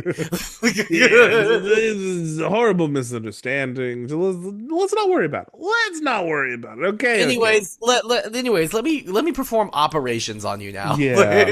I need to chop your arm off, kid. And Jamie being like, I will just kill you. Like, do you understand? You might as well take the other arm, or else I will strangle you. I thought was a very funny line. Um, but yeah, and then that shit is funny. Well, sorry, it's not funny. That whole operation bit made my skin crawl. Oh Um, yeah, oh my disgusting. god, it's Like, so disgusting. disgusting. And then just like hit it with Jamie be like, I'll just drink wine while you operate on. Oh god, I can't. Nope. Um, Nope, nope, Yep. nope, nope, nope. Yep. So yeah, no, but I won't linger. I won't I did love towards the end when Qyburn is asking like who is Brienne to you? And he's like, my protector. And he's like, that's a weird thought, but here we are. I'm like, It is oh, correct. that's It is correct. correct. And like, and you protected her, so like it goes both ways. It's Hey, almost like bonding. trauma, trauma. Anyways, that's all I got on this Yeah. fun filled episode where light reads, just a light read, didn't need to stop at several points to like Oh, I will say the last note I wrote, I love the ending of this chapter. It's so fucking funny when Oh. Qyburn's like, "Come back tomorrow. I'll put a leech on your eye to like drain the bad blood." And Jaime is like, "A leech, lovely." And then Qyburn says, "Lord Bolton is fond of leeches," and Jaime is like, "Yes, he would be." I'm like, "Hey, that works on several levels." What? Oh my But god. but yeah, okay. Anyways. Now that's all I have. Okay, So. cool.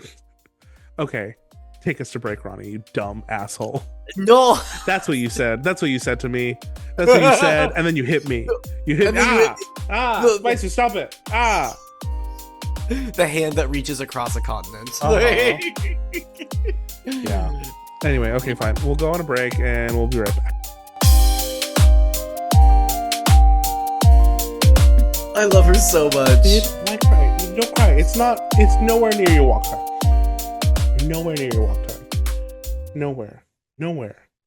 I'm gonna show you. Look. Look. What do you want? What do you want? Why you like this? What? What? Who? Where? Why? When did the trauma begin? Finn, when did the trauma begin? Finn, when did it start? Over here, Finn, hi. Wait, oh, you're avoiding the camera? You're avoiding the camera? See? Emotional manipulation. Emotional manipulation. This is what he does. This is what he does all day. He just does that. And he's like, why don't you love me no more? Why haven't you looked at me for 5 minutes? I've literally sat here with my hand on him for like 2 hours now. And he's like, why? Why when does it end? When does it all end? Look, I'm petting you. I'm petting you, and he's still clawing me.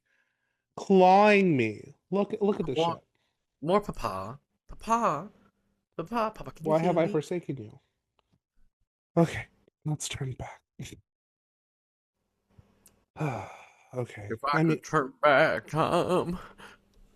I was gonna say, well, we're obviously back because they showed Finn on camera, and that's like a requirement now. But thank you for the share. That was great.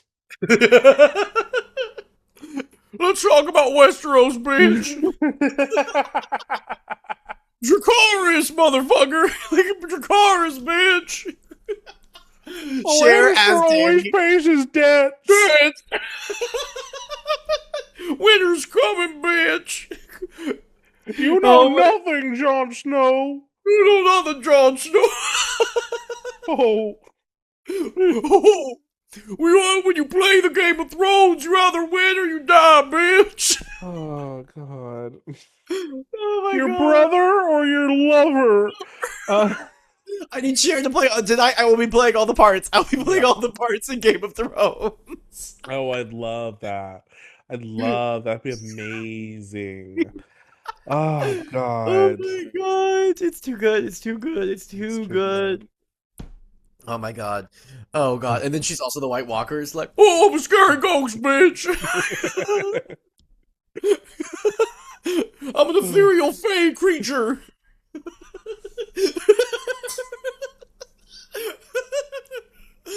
Oh my God. Raise the dead, huh? That's what I used to do to Sunny, bitch. Spicer, you can't say that. Why? He died violently on a mountain, on an icy mountain. Oh my God! No, I didn't know that. Yeah, Sonny Bono died in a skiing accident. See, and we're back. Yeah. Well, oh no, we've been back, baby. I know. Yeah. I know.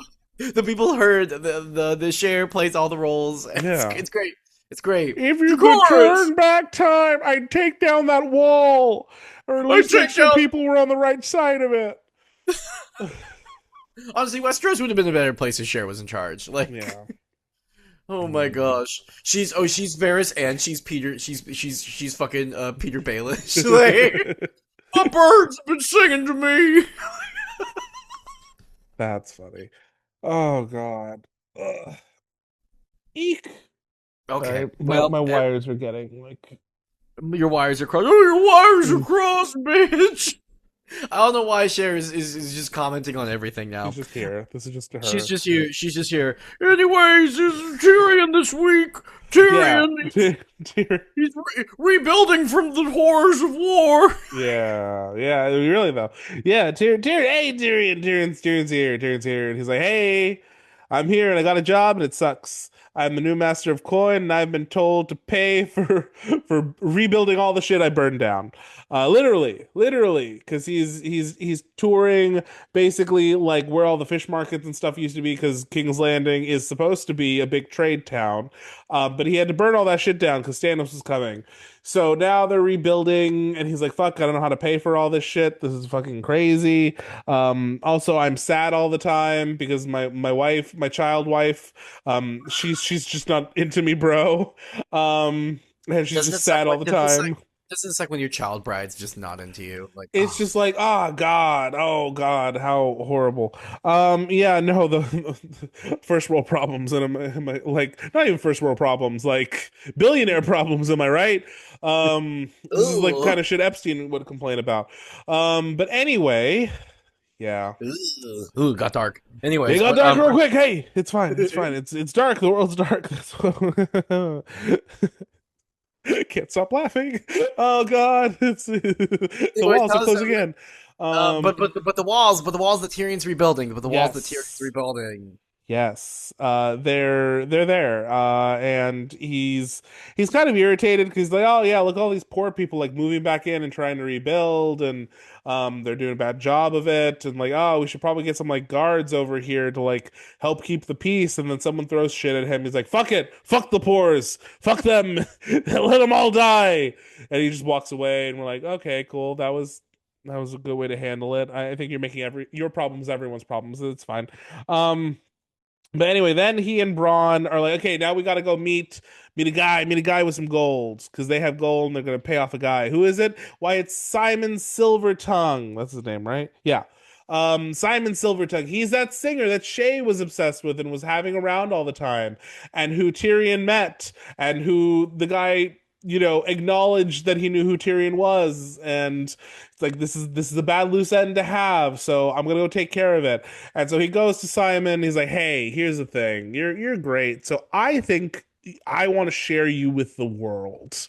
I think you should do a tour of the free cities, all nine, and just to make sure that everyone in them gets a chance to hear your dulcet tones. Let's say that you stay in each one for a year." Just to, make sure we cover our tracks. You know what I mean? And the guy's like, yeah, I don't think so. You know what? I have a dream. I have a dream. And that is to perform at a royal wedding where they're having all the best singers. There's seven of them, but hey, a couple of these are kind of shit. I think I'm better than them. I think I'm better than all of them. So I just want a gig. And Tyrion, meanwhile, is sitting here with his like bag of gold that he was prepared to give away. Is like, you just want a gig? He's like, yeah, I just think that I should be one of the singers at the wedding so everyone knows how good I am. And if I don't get this gig, I'm gonna have to take another gig, and then who knows what songs I'll be singing at that gig, if you get my drift. And Tyrion's like, I get you. Yep, nope. I'll make sure you are one of those singers. And the guy's like, great, cool, awesome. And then Tyrion goes outside and is like, "Yeah, Bronn, in 3 days, go tell him you're taking him to go get some new clothes for the wedding, and then, yeah, just make sure he's never seen again." And Bronn is like, "Yeah. There's a pot shop, does good bowl of brown, don't lots of meats, lots of meats. So yeah, who knows? Who knows where we'll go?" Tyrion's like, cool, cool, cool. Make sure I never eat at that one. And yeah, so Simon Silvertongue is gonna die, and be soup. Wait, Uh, what's your rush? What's your hurry? yeah, You gave me literally. such a fright. Which goes to show, don't push your luck with Tyrion because he will just, turn you into soup. So yeah, then afterwards, Tyrion is heading back to the castle and he gets summoned by Tywin. He's like, "Ooh, Daddy wants me. That's weird. Daddy never wants me.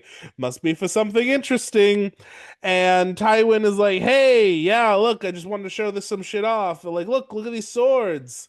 Um, and Tyrion's like, "Oh wow, no, they're very cool. They're two swords. Wow, Valyrian steel, Lannisters. You've wanted one of these in the family for a while since we lost the last one a couple hundred years ago, because no, not a couple, yeah, a couple hundred years ago. It was called Bright Roar. It was a Valyrian steel sword, and then Tom and Lannister." Yeah, one of the Tom and Lannisters took it to Valyria because he was gonna like reclaim Valyria, and then Valyria did what it does, and it who knows what happened. But it's fine. It's fine. Don't worry about it. But yeah, no. So Tywin is showing him that, and then he's telling him other things. And what is he telling him? Oh, then he's complaining to him about the fact that he hasn't slept with Sansa yet. And it's like, why are you making this hard? And Tyrion's like, because that's a child. But then also earlier he was admitting to himself that he does want her physically. He like just fully says it in the text. He's like, yeah, no, I do just kind of like want her to like me and then like, want to talk to me and sleep with me and stuff. But now when he's talking to Tywin, now she's a child again. Weird. Anyway, for anyone who thought that my reading last week was a little harsh, I just want to point out that like in the same chapter, he does acknowledge that he wants her to lust after him and that she is a child at the same time, and maybe that is problematic. Anyway, so yeah. But he basically tells Tywin like, yeah, I'll deal with it. Stop having Cersei's spies spy on me and then convey shit. And he's like, just fine, go handle it, whatever. And then I was also complaining to Tywin, being like, also like you gave me this job and I don't know how to pay for shit because you guys want to have this insane wedding and I have to rebuild all the shit and we're in a lot of debt and like, are you gonna load us shit? And Tywin's like, no. And Tyrion's like, okay, then this is kind of hard. And Tywin's like, okay, well, I'll fire you if you won't do it. And Tyrion's like, fine, fuck hell, I'll figure it out. Whatever. And yeah, and then Pycelle walks in and is like, I got news about shit. And what is it? What is the news? God. Oh, it's about the wildlings in the north. And he's like, yeah, so Mormont was sending off messages that they were under attack from the wildlings. There's a huge army heading towards the wall, and like it needs to be dealt with. Are we gonna deal with it? And Tywin's like, nope. We're gonna tell them that if Mormont's dead, that they need to elect Janos Slynt, and then if they do that, maybe we'll be helpful. And it's like cool, cool, cool, cool. Love that. And yeah, and then Tyrion is like, cool, well, that's nice. I think I learned all my lessons because I now know to like deal with people more harshly, even though he is not self-aware, and so he hasn't learned all his lessons, but it's fine. We're learning, growing, and imploding. Anyway, end of chapter. What do you think, Spicer? Man, so many feelings this week. Yeah, that's what happens when you got all the dudes and their feelings. God above. Just man, they're not really suited for leadership. They're just so emotional. Yeah, they really are. But anyways, yeah, I the first thing I wrote is when he's complaining about which we alluded to this earlier, when the people came back to their tenement housing, and Hmm. it's like, well, they're tenements. Yeah. So not really sure where the poor people are supposed to live when this is all they can afford to do. So Yeah. yeah, and then even he has like the good knowledge, the good wisdom to be like, I mean, I can't really put them anywhere else. I mean, it's like I said earlier, it's like it's the unforeseen consequences of it all, of like, but I mean, in this case, this society like fully created a situation in which this is going to happen, and they just don't Yeah. give a shit is the problem. Hmm. It just got me thinking of where it's like, when it's one of those things of where it's like, can you solve all the problems now? Like that is just life. Like problems are just going to crop up, and there's going to be things, and right. That Hmm. doesn't mean you don't try, right? Correct. And it sucks because it's like no one's like, we seem to have a housing shortage. We seem to have a problem with housing all of the people in the city. Weird that maybe we should Hmm. do something about it. And they're like, nah, just burn their houses down. Because like even Braun's like, I'll just kill them all. He's like, if I just come in and we just kill them all, give me a good bunch of gold cloaks and we'll just kill them all and then they won't be a problem again. It's like, well, that's the problem. Yeah. Is that we just keep killing them and driving them and then they don't have anywhere to go. So yeah, no, it sucks. You know, Yes. how do you solve some of these problems? They kind of are insurmountable, but that doesn't mean you ignore them. Yeah. Because even Tyrion is like, well, they have to live somewhere, like like Hmm. um and then just oh god, and yeah, his internal monologue about his unhappy marriage with his child brides. Yeah, who he and he, like he starts off by being like, "Oh God," and like the nights are the worst because like I normally sleep naked, but this 12-year-old looks grossed out every time she sees me naked, so now we have to sleep with clothes on. I'm like, yeah, dude, I don't. I and it's like and again it's the I'm a nice guy of it all of where he's Hmm. like to his father he's like oh she's too young but his internal monologue is like oh god my wife is so hot my child wife is so hot and boy do I want to bang her but oh no I can't Hmm. but maybe Yeah. one day and it's like she's a child Hmm. as you point out, Tyrion, Well, she and that's why like it's like such a source of like irritation and anger for him. Like I marked the passage because I just wanted to read it out loud where he says like I want her, he realized I want Winterfell, yes, but I want her as well, child or woman or whatever she is, child. That's it's a child. child. The word for that is a Which you child. use later. So like again, like oh I don't know, is she a child? Is she a woman? Well, you call her a child later. So you get it. And he said, I want to comfort her. I want to hear her laugh. I want her to come to me willingly to bring me her joys and her sorrows and her lust. His mouth twisted in a bitter smile. Yes, and I want to be as tall as Jaime and as strong as Gregor the Mountain too, for all the bloody good it does. And I just like, dude, dude, dude, I mean, dude. whatever she is, woman, Whatever. child, unable to form opinions actually and be able to consent fully, like god damn it, dude, she's a kid. Hmm. And then we get the 1-2 punch because then he's like because then he remembers that the night before his wedding he wanted to meet Shay again, and he does so, and he's like planning to like break the news to her that like I'm so sorry, babe, but like I'm being forced to marry this child. And then he like tells her, and she's like, "Oh yeah, you're marrying Sansa Stark." And he's like, "What? How do you know?" She's like, "Oh yeah, I heard it from a person." I'm like, yeah, that's fine. You can do whatever you need to do. It's okay. And he's irritated. He's irritated that she's not irritated. I'm like, dude, for someone who's like professing to like be growing from his mistakes and learning, are we? I your girlfriend that's totally into you. Your girlfriend that's Totally. Totally. she is so into you right now. I again, it is crazy coming to the book from the TV show and the way that all of this is just so fucking different. Like, because again, the way that it's Tyrion, he's honorable Tyrion, who would never fuck this child, who wouldn't the thought doesn't even cross his mind because he has a 21st century like mindset. He would never do that. And also Shay, the love of his life, and I am yours and you are mine, and we are one flesh, and I love you so much, and I love you so much. And then here it's just like, wow, it's almost like a character flaw that like maybe is kind of part of like them as a person and their journey, and also like maybe we learn that maybe he's not the best. Hmm.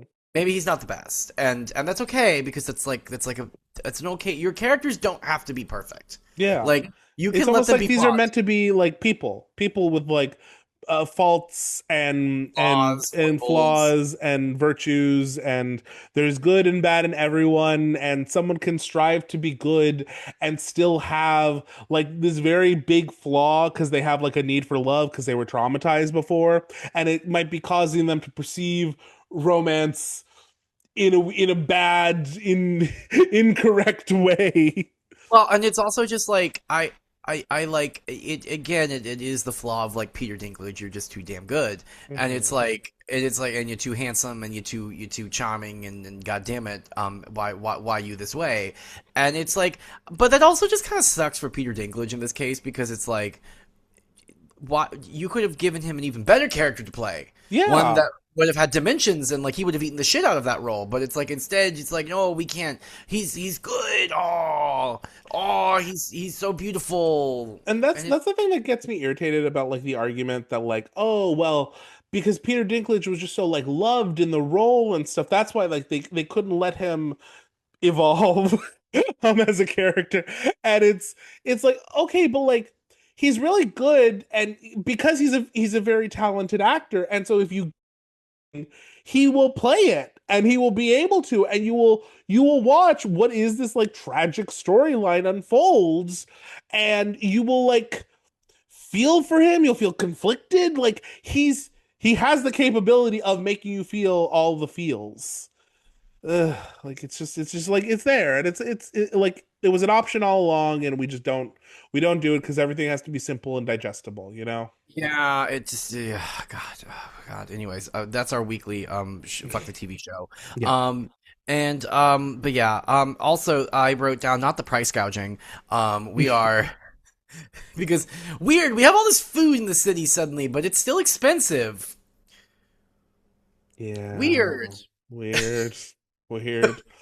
Yeah. I want to like is I will say I when I was reading that, I'm like, wait, so who is like gouging the prices here? Is it just The like Tyrells? the Is it the Tyrells, or is Tyrells? it the locals? Like, because if it's the Tyrells, that's Jesus, that's like funny and like horrifying, like bad. Like, don't you're abusing the poor.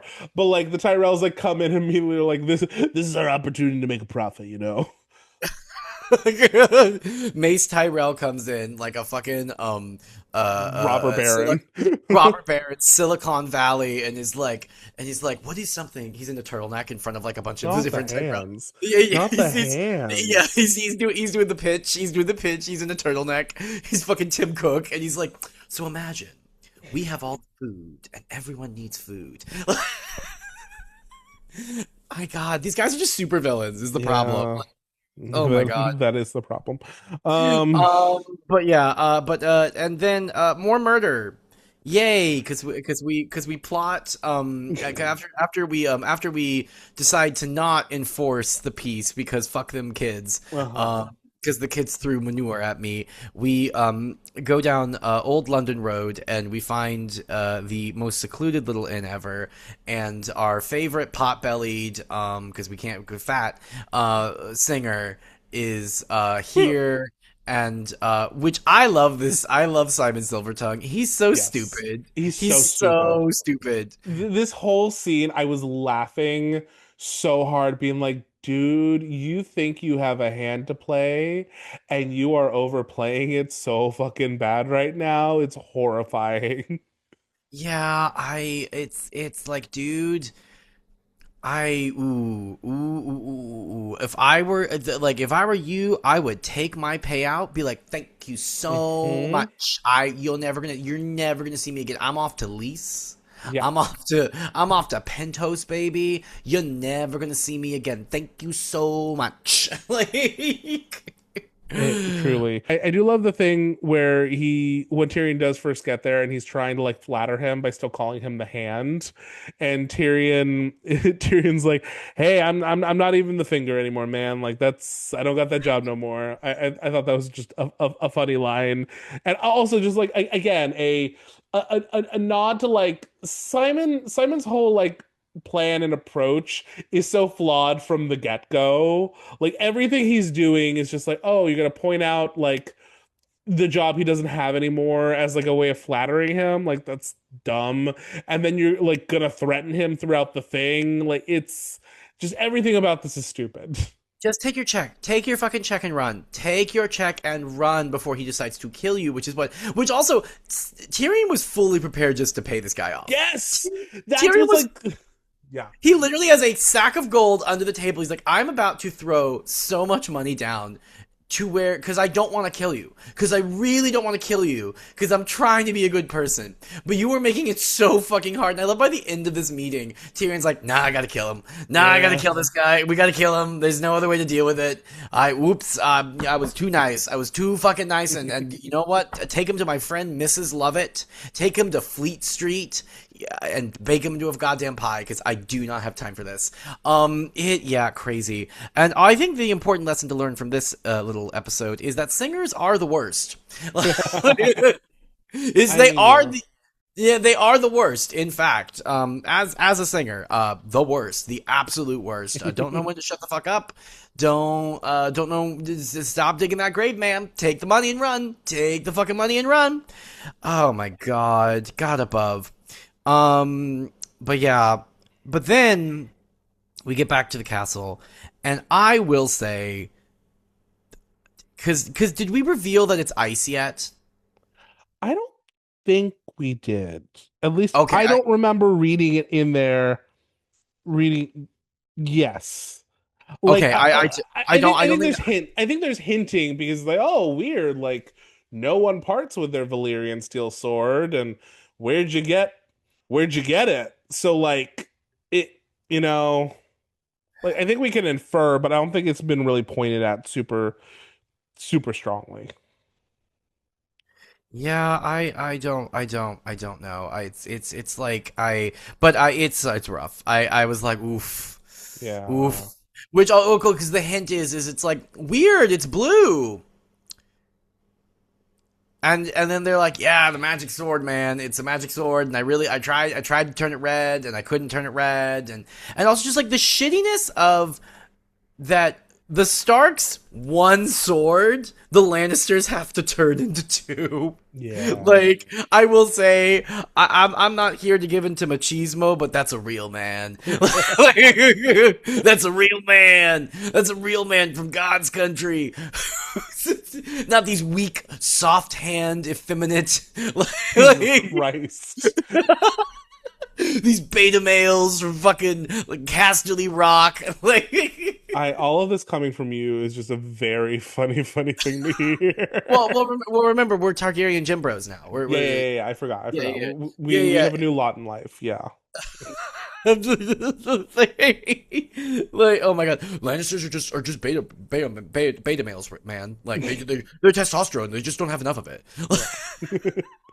But no, I agree with you. I do like the like, oh, this has like a weird look to it because like it just like wouldn't take, and just also like beyond that, just that as a detail, just like what a fun metaphor for like, oh yeah, you really like it like refuses to like do the thing that you want it to do. Like you can't fully get the, you know, ice out of ice or whatever.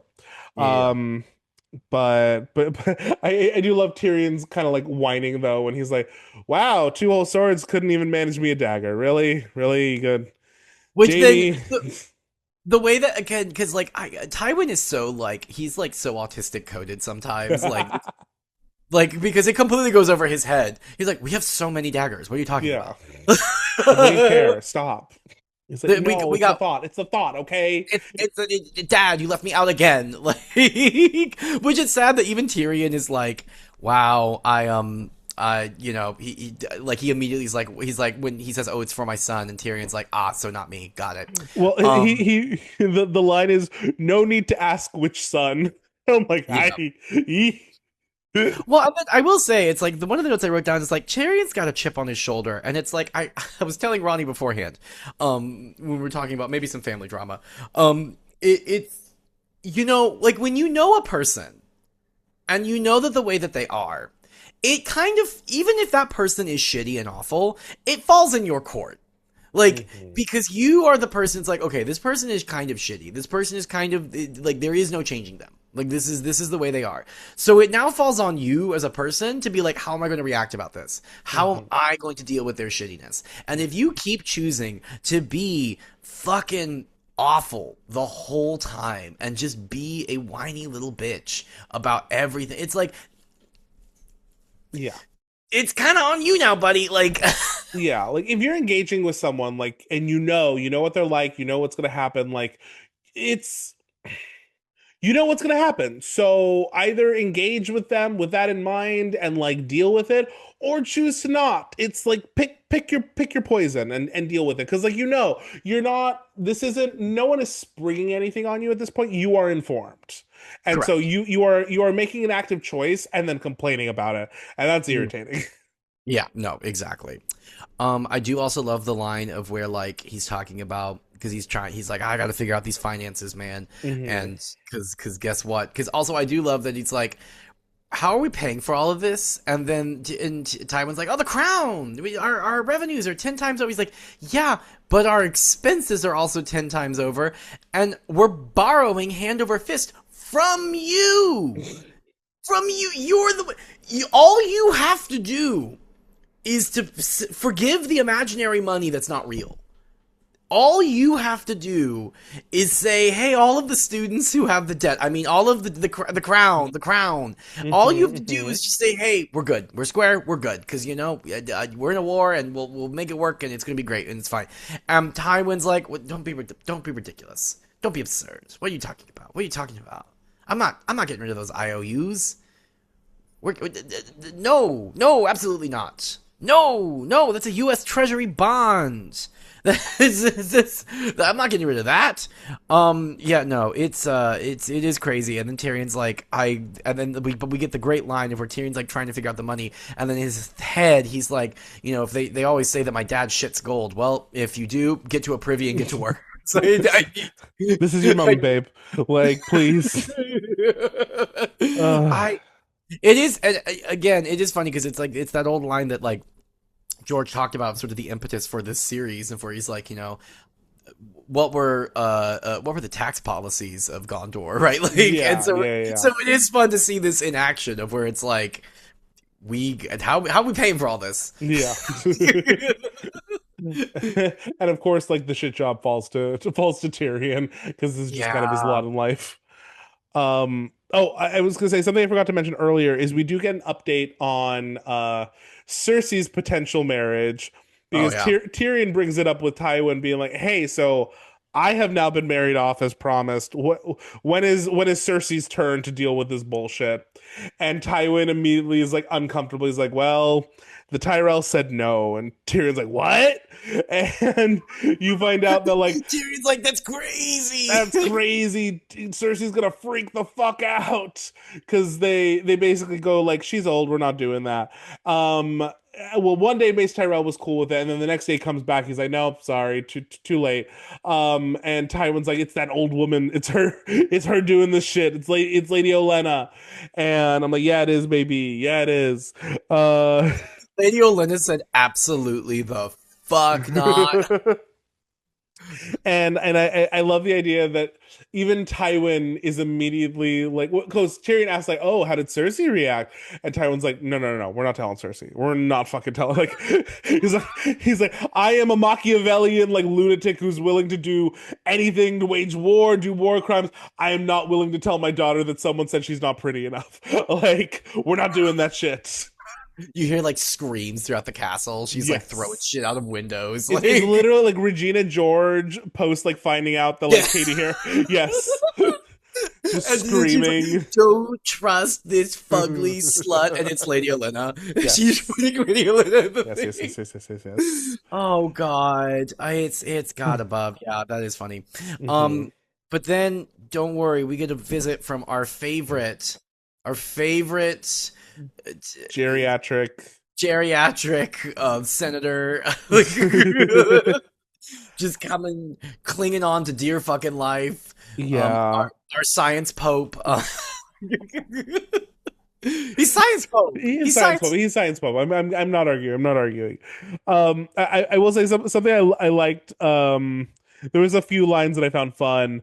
When Pycelle walks in and Tyrion's like describing what he looks like because he has like a patchy like half-grown beard thing on his face. He's like someone had unaccountably shaved off his beard. And I'm like that's funny. Um and then Pycelle trying to get Tyrion kicked out. And Tywin's like, he could stay for this. And Tyrion's internal monologue is, ooh, may I? I was just like, dude, you're loving this too much. You can't. Tyrion's so low right now. He's got to take the wins where he can, and if Yeah. that's dunking on this old geriatric man, then he will take it. Yeah. But then don't worry, our favorite fucking social parasite is back, baby. Janos Slint I hate it here. I hate it. is here, and they're like, yeah. And I love how even Tyrion's like, hey, so like this is a bad idea. Janos Slint sucks. Yeah. There's Yeah, a he reason I sent does. him to the wall. Like, But no, that's Tywin's master plan. Because what does he say? I do like the line. When let me try to find it real quick. I didn't write it down. Fuck.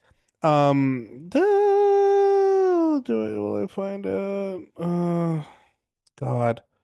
It's just what he's like. There's a man for every job and a tool for every like. There's a man for every tool or whatever. Do you know what I'm talking yeah, about? yeah. Yeah. I know what you're talking about. I don't have my book in front of me actually Oh today. God. But it was just good. It was a fuck. I just wanted to read it because it was a good Tywin line. Someone in the comments will put it in, and just trust me when I say it's good.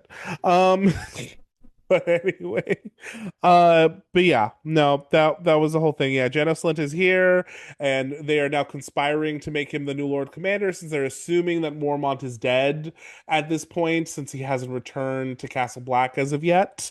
And that's just a terrible idea because, like, yeah, no, like he'll listen, I guess, but he doesn't have to over there. He's just that's the thing because the Night's Watch is like, yeah, they could get like extra stuff, I guess, from the Crown, but that's if the Crown feels like it. And Janos Slint is, what's the, I don't What's the know. end game here? What's the end Yeah, game? I don't know. no, I think it's just like if there's one thing that Tywin Lannister is going to do, it's going to install people that are going to be loyal to him into every single facet of this fucking society. like, yes, I yes, think he's just like, that's just nice. That's just useful. Ooh, I get. yeah. It's not that he cares about Castle Black. It's just Mhm. like, oh, there's an institution that I can install a loyalist in. So if I ever need them to do something for me, then like, great. Which I do love how even Tywin Lannister's like, oh, there's some shit going on up there. Uh-huh. Maybe we should do something about that. Yeah. But then even then though he's like, but like maybe after they've like done what we want, which by which time probably, and actually no, in fact, like everyone would be dead. Like, you know, Yeah. it's fine. Anyways, it's fine. There's not an existential crisis that's hurtling your way, Tywin N- Lannister. It's fine. No, it's no, yeah. But then I will say at the very end, I love the ironic line that we get because Tyrion is like now kind of like stewing over the people that he now has to deal with that he feels like he should have just killed when he had his Uh-huh. chance. And he's looking at Pycelle saying, I should have trimmed his head, not his beard. And Slint should have gone for a swim with his dear friend Al-Ardim. And but then he said, at least he had not made the same foolish mistake with Simon Silvertongue. And he says, see there, father, see how fast I learned my lessons. Which irony, because he's not. It's fine. Everything's fine. Okay, Anyways, that's all I have on this chapter. same. So let us move on to question of the week, of which I think I have two again. I'm sorry. There have been really good ones lately. So I just like, I want, I hate letting so many of these like go down the tubes and I feel bad because again, there's just so many, and you're all great. I promise. Okay. Um, First, let's go with Oh, this is from Rototastic.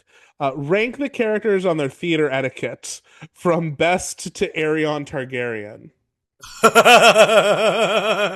Yeah, I think the best. I think Tywin's the best. Oh Tywin, yeah. Tywin, he politely claps. He Hmm. politely claps at the end of the show and during songs, at the end of the song. He does not hoot and holler. He No, he does does not not. hoot and holler. He has never, Is never that given is a that stand. is that best though? Well, I think he's the most formal. We'll say he's the Okay, most sure, formal. sure, sure, sure, sure. Okay. He has We won't rank them. We'll just talk about like what their vibe would be. yeah, yeah. Yeah. He's so formal. He has one time he gave a standing ovation. One time he gave a standing ovation, and that was because it was the greatest thing ever. It was the Yeah. greatest thing ever. Everyone else is giving a standing O at fucking Hades Town, and he is politely clapping. He is politely clapping. He refuses. He's like, it was fine. And you're like, did you hate it? No, it was fine. Like, and I think one time, and then one time he gave a bravo. He gave a bravo, and that's it. But like that's it. That's it. That's it. That's it. Yeah. Um, Cersei is asleep. Yeah, so no. And when she wakes up, she's eating. She's eating. She like pulls out like something. Like a She has like a flask of wine that she's like chugging, and then she like from the folds of her dress she pulls out like some potato chips, something no, loud. no, she is fondling Jaime Lannister during a production She's of Lauren Beetlejuice. Boebert. She's She's Lauren Lauren Boebert. Boebert. Yes, She is. her and Jamie are just fondling each other in the audience and are escorted out. Absolutely, no, you're totally right about that. God, that's crazy. Uh, Ned Stark is he's here for a good time. He's here for a good time. He may I feel like he doesn't enjoy himself. He's just like, this isn't my thing.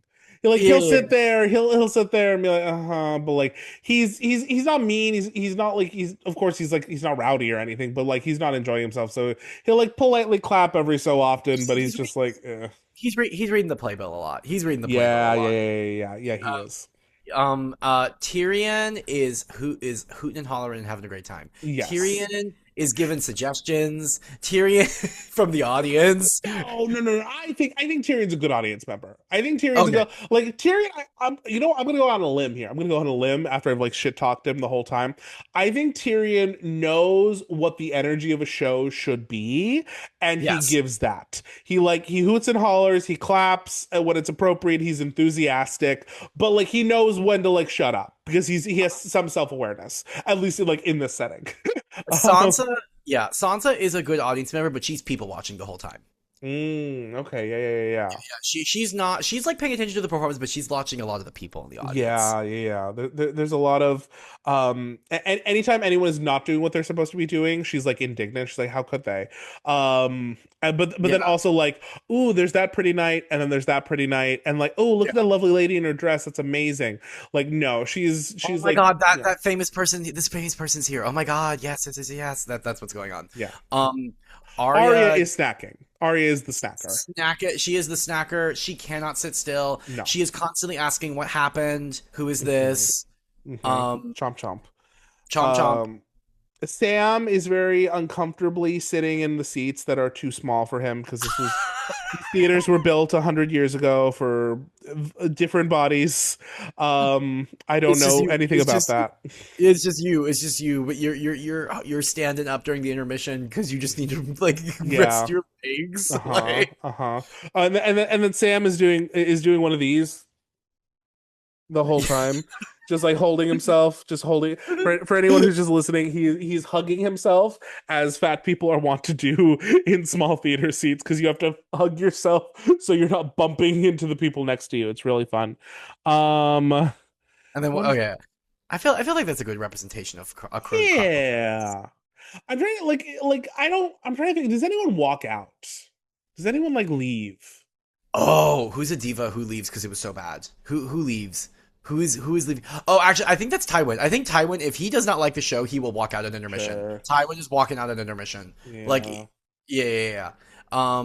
Yeah, no, that makes sense. That makes sense to me. Hmm. I mean, Jamie, as we said, Jamie and Cersei are being escorted out. Yeah, yeah. But I want like who leaves at intermission, you know? Ooh, who I don't know if anyone is does. Like, no one's coming to mind. Because like I don't think I? like John or Danny would. I think they would be a fine audience member. Davos, of course, wouldn't, because he's like, that's rude. That's rude. Um Ooh, Stannis never made it into the theater. yeah, Uh Stannis is like this sinful pack of whores. I am not. No, why would I do that? yeah. Um, Actually, you know what? I think it's Varys. I think Varys is walking out. Varys is walking out because he's like, I could have done it better. Yeah. No, I'll go with that. I'll go with that. Okay, and then the other question, which I just thought was very fun, and I didn't want to leave it. And it should be short. Which political figure from any point in history would you want to bitch slap with the Harpy's whip? And they said I'm picking Ronald Reagan, which I said was a phenomenal choice. I feel like the root of all evil, Richard Nixon, Yeah, Richard or Nixon's a good or one. or fucking his Secretary of State, fucking Oh, Henry Kissinger. Henry yeah, Henry Kissinger, Kissinger. We bitch. bring him we bring him back to life. We bring him Yeah, back to life, and then we bitch slap him, and then he goes back. yeah.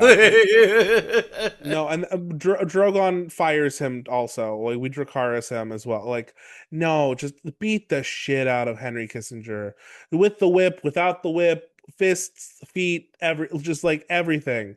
That Catch man, his hand. fuck that man. Fuck God, that man. Awful human being. God awful. truly, just God demonic. awful. Okay, and then final segment of the week. Who was your favorite death this week? Oof, we have options. We do have options. Do you want to go for spectacle? Do you I mean, tumbling to your death, hundreds of feet Yeah. He gets impaled. Jarl gets impaled on a tree. on a tree. Like that's crazy. While the rest of the people who are attached to him are like dangling below. Like, damn. Yeah, no, that's what pour one out for Jarl. Pour one out for Yeah. Jarl. I would probably pick him too. Just I want to pick Simon Silvertongue, but he technically hasn't died yet. But like we know, it's gonna We know. happen. Is it And I don't think it honorable happens mention? on screen, so like I want to give some notice because that's funny.